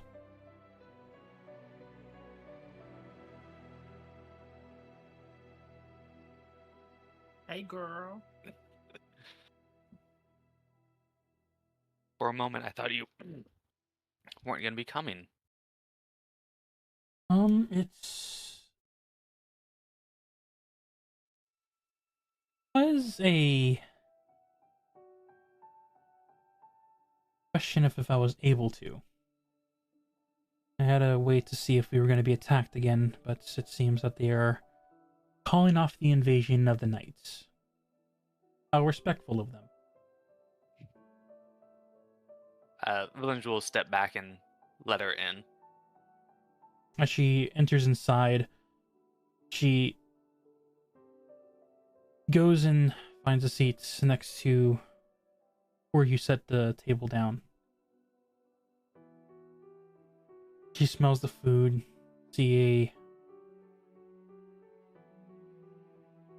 that same playful friend who had to show royal manners. Now able to relax and be that friend once more. She gives a big sigh. Well, even though I'm part of the royal family, I am no longer one of the individuals in line currently. So excuse me if I don't wish to hold my manners oh so pleasantly. She goes and begins to thank you for the food and proceeds to dig in. Very hunger-like. Village will just smile because I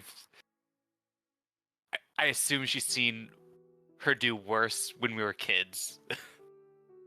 There was the needing of being taught manners and how to be a queen, future queen and or princess, but there have been plenty of moments where when she is not in front of other nobility that she has been more free-spirited. This is just those moments once again.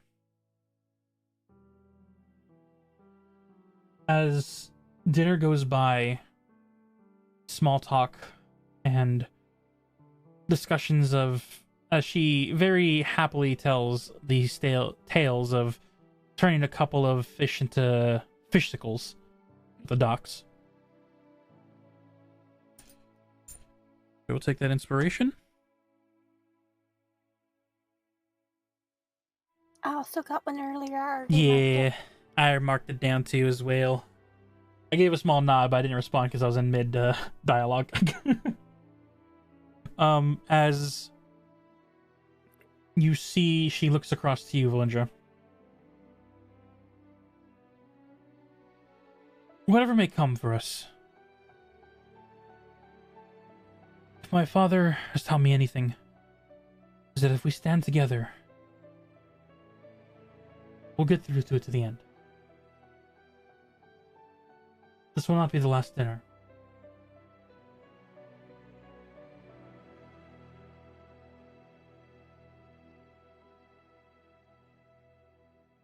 I truly hope not.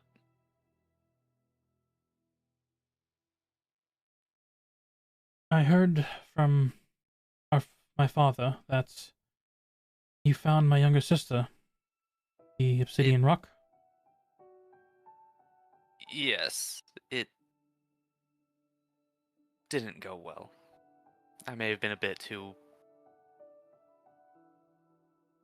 pushy. It's fine. Crystal is quite literally the fourth child. It is one who I feel like she wants the responsibility. She wants to be the queen. But even so, the next in line is our older brother Finnick. And once he had found a bride, they would become the rulers. But I guess because we were so playful that she felt like we didn't take our job seriously.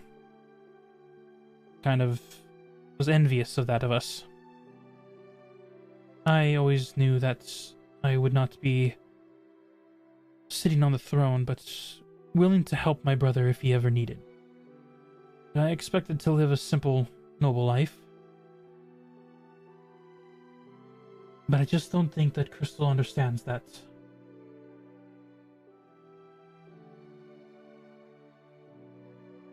I'm sorry if she caused you trouble. I think it was the other way around, more than anything.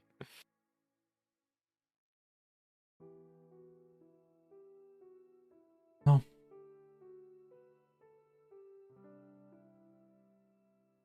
when she grows, she'll realize that even though she might not sit on the throne, she can still use her knowledge and her power, that's hers alone, in different ways. The way it made it sound like, she's already starting to attach herself to others. My father wasn't very clear on who she was with, only that she was at her usual spot, refusing to return. But I still see it as she's found some place that accepts her. As shady as that place may be, as long as she doesn't go down a dark path, as long as she finds a purpose, I think that's all any of us could ask for.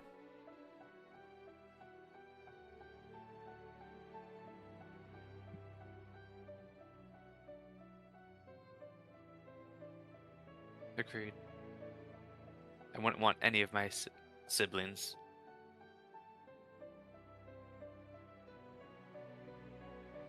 to have to go through or down to that path. Dice down.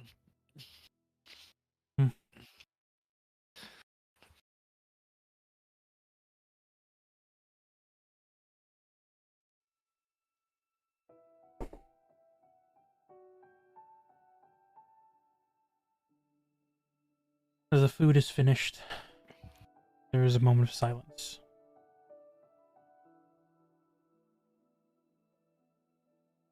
As Gemma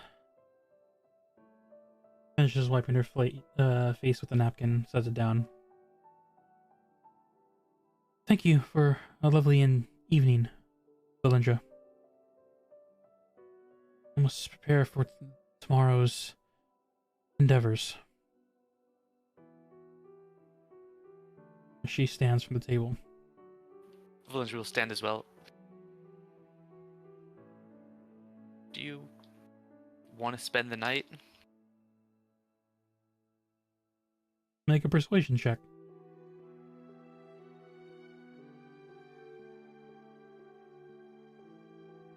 $16. Wait, hold on. Persuasion. Facepalm. I have a +4 to persuasion. I thought I had a +1. No. 30-20. Why do I have proficiency in persuasion? It's your character.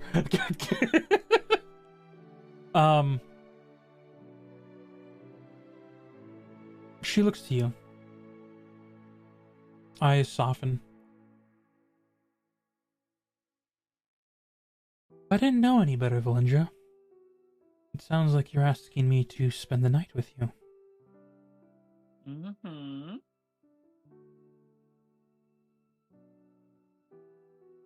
Whether it gets that far or just sleeping in a bed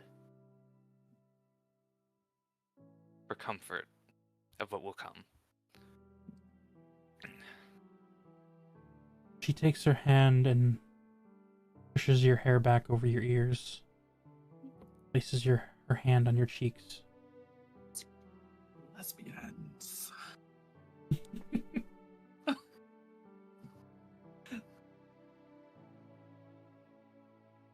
You have been with me for a long time. A great friend. A wonderful ally. And a reliable shot, I must say.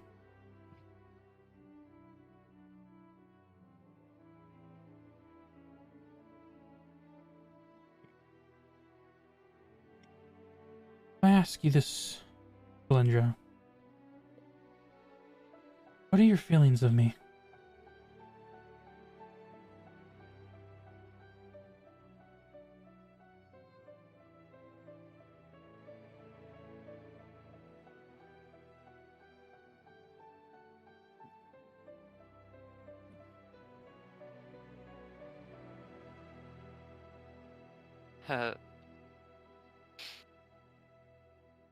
You just freeze up.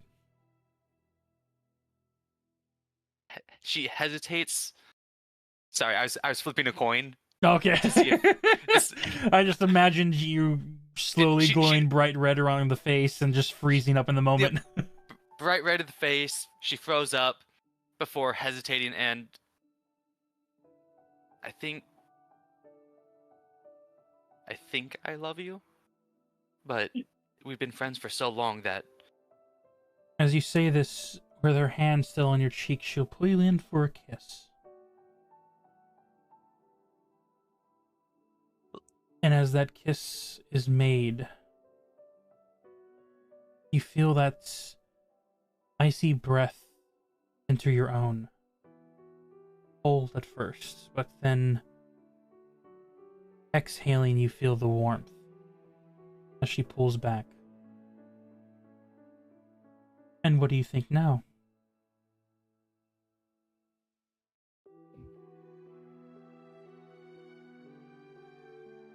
I think I want to do that for eternity.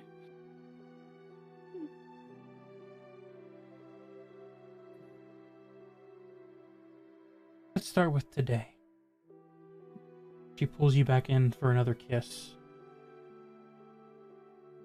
And as the night takes, as you pull from, the journey tomorrow, they yet to unknow.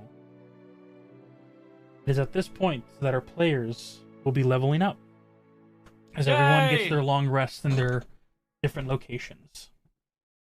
Don't know if Villager's getting a long rest.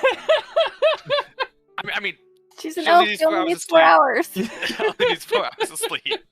No rest for the wicked, bitch. All right. Our players will now be reaching level 6, I believe. Woo! For the... I need help with how we do our health again. Yes. For health of our players, you will tell me which class you are taking and which hit dice that will imply. You will roll your hit dice. I will roll my hit dice, and then if you get a 1, re-roll it because I don't like 1s for health anyway. And you can choose whether to keep your number or keep my number. I will not tell you what my number is. That will be a secret, so it's a gamble. So, for instance, if someone needs a D8 to be rolled, I would roll the D8, and if it's a 1, I would re-roll it. But then you would roll a D8. Word to the wise, if you're at the halfway marker or higher of your dice, I would probably keep it. If you are lower than the halfway, you can always take the risk and gamble, but I'll leave that up to you because it is. I don't always roll good. It's just, you'll never know. So I have a D8. All right. So Timothy, will go with yours first. Then another level in Bard, I take it. Yes. All right. So that's a D8 roll. My internet went out. I have a question. What? Possible answer? Considering that I am not using my normal system tonight, would this be a bad time to ask you if I can just do my level up tomorrow? Because I would be taking forever. Absolutely. It is fine. We're basically going to be wrapping it up here shortly, and we're just doing the level up for the stream. So we'll do that all level up tomorrow for you, Leah. Thank you. No problem. So, like I said, my internet went out. I'm on my phone now. Oh no! Oh, no. What a bad time to lose internet. Okay. I'm on my phone too. Yeah. So, here's what we're gonna do. We're gonna go ahead at our players level to level 6. Okay. We will do the level ups off stream, but just for now, give the audience a general idea of what level you're putting into. We'll start from right to left, and then we're gonna do the outro scene to this essentially. So first, Una, what level are you leveling up in? I'm gonna be a level 6 druid. Level 6 druid. So when it says I rolled 68 dice, since I've already rolled 5, I just rolled a 1. You just roll the 1 extra and add it on top. Yes. Okay. We'll get the numbers off stream. For now, Oop, that's a d20. That's not what I need to roll. Delphi, what level are you leveling up in? Level 6 wizard. Ooh. I don't understand any of this. I know, that's why we'll do it off stream, so they won't hear us just monologuing for 20 minutes on how to do stuff. While I have the floor, I just want to say 2 things. Mm-hmm. 1, it took Valence or Valendra getting laid for us to level up, so thank you. That was the last little experience we needed, I guess. No. Perfect. You guys knew you were leveling up beforehand. You knew this. I knew no such thing. All I knew is Valendra was making out with the princess, and now we're getting a level up. We were told that we leveled up like 5 episodes ago, and You it were never happened. supposed to, because it was supposed to get to the second night. Okay, well, every time I get laid, I feel like I'm leveling up too. So. Oh my god. God. And the second thing I want to say, I said it in chat already, but I was cracking up laughing because Valendra said, "Do you want to stay the night?" And then the princess responded, if I didn't know any better, it seems like you're asking me if I want to spend the night. There was an eyebrow raise when she said that. There was an eyebrow raise. I know, but there was an... And it's like, Valendra could have very well answered, "Yeah, Nope. I just asked you that." Like, that's what I just said. I just said that. Hello. Do you know what she was implying?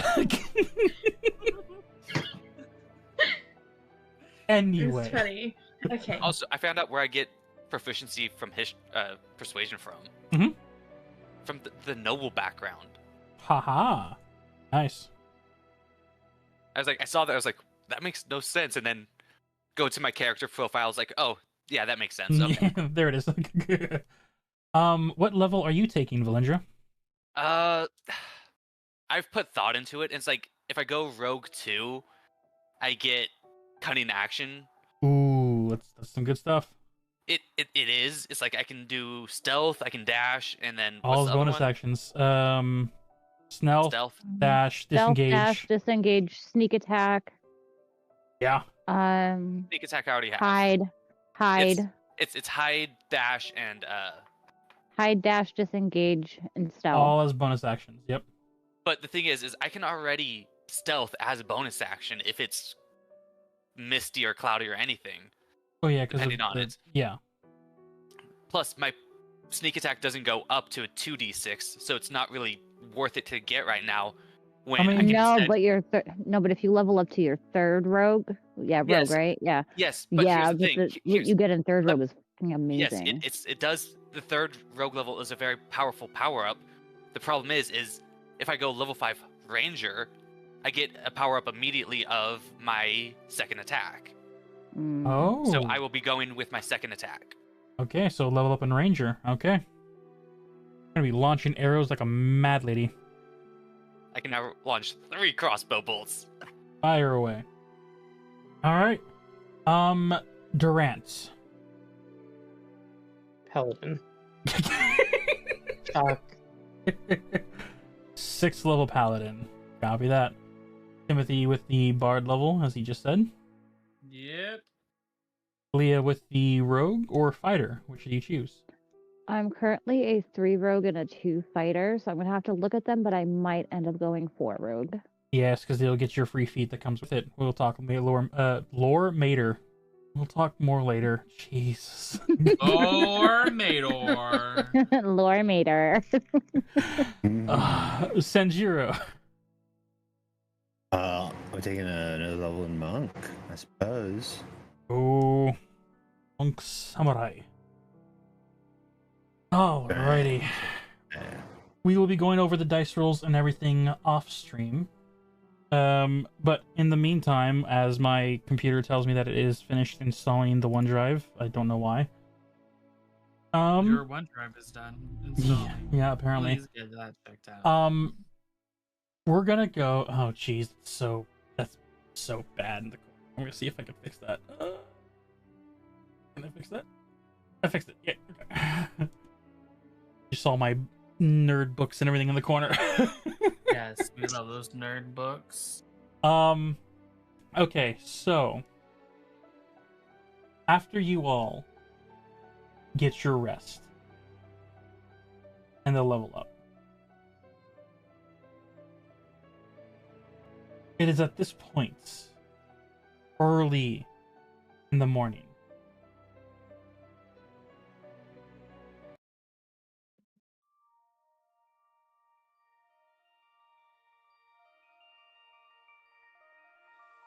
that ain't it.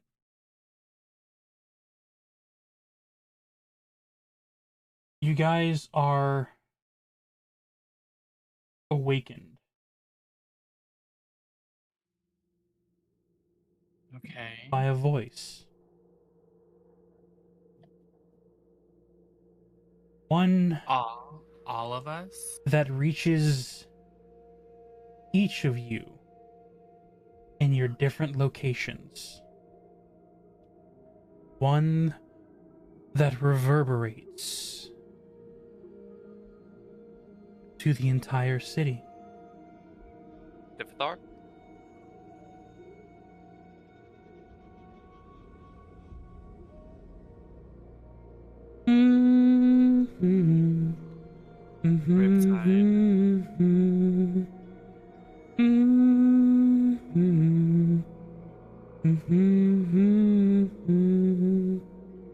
As the humming awakes each and every one of you in your different locations.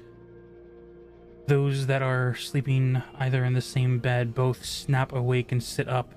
Partners, friends, Theo, Timothy, Durant, Delphi, and others that are even with civilians. As this longed voice reaches out. Dear city, and all those who reside, you who have used the fog to run and hide, I have been sent to respond to your crime. The war you've declared shall not be ignored this time. As this is where we're going to end today's session. Bitch be crazy. In the next I'd love for you episode. to make that rhyme. I'm sorry? Nothing.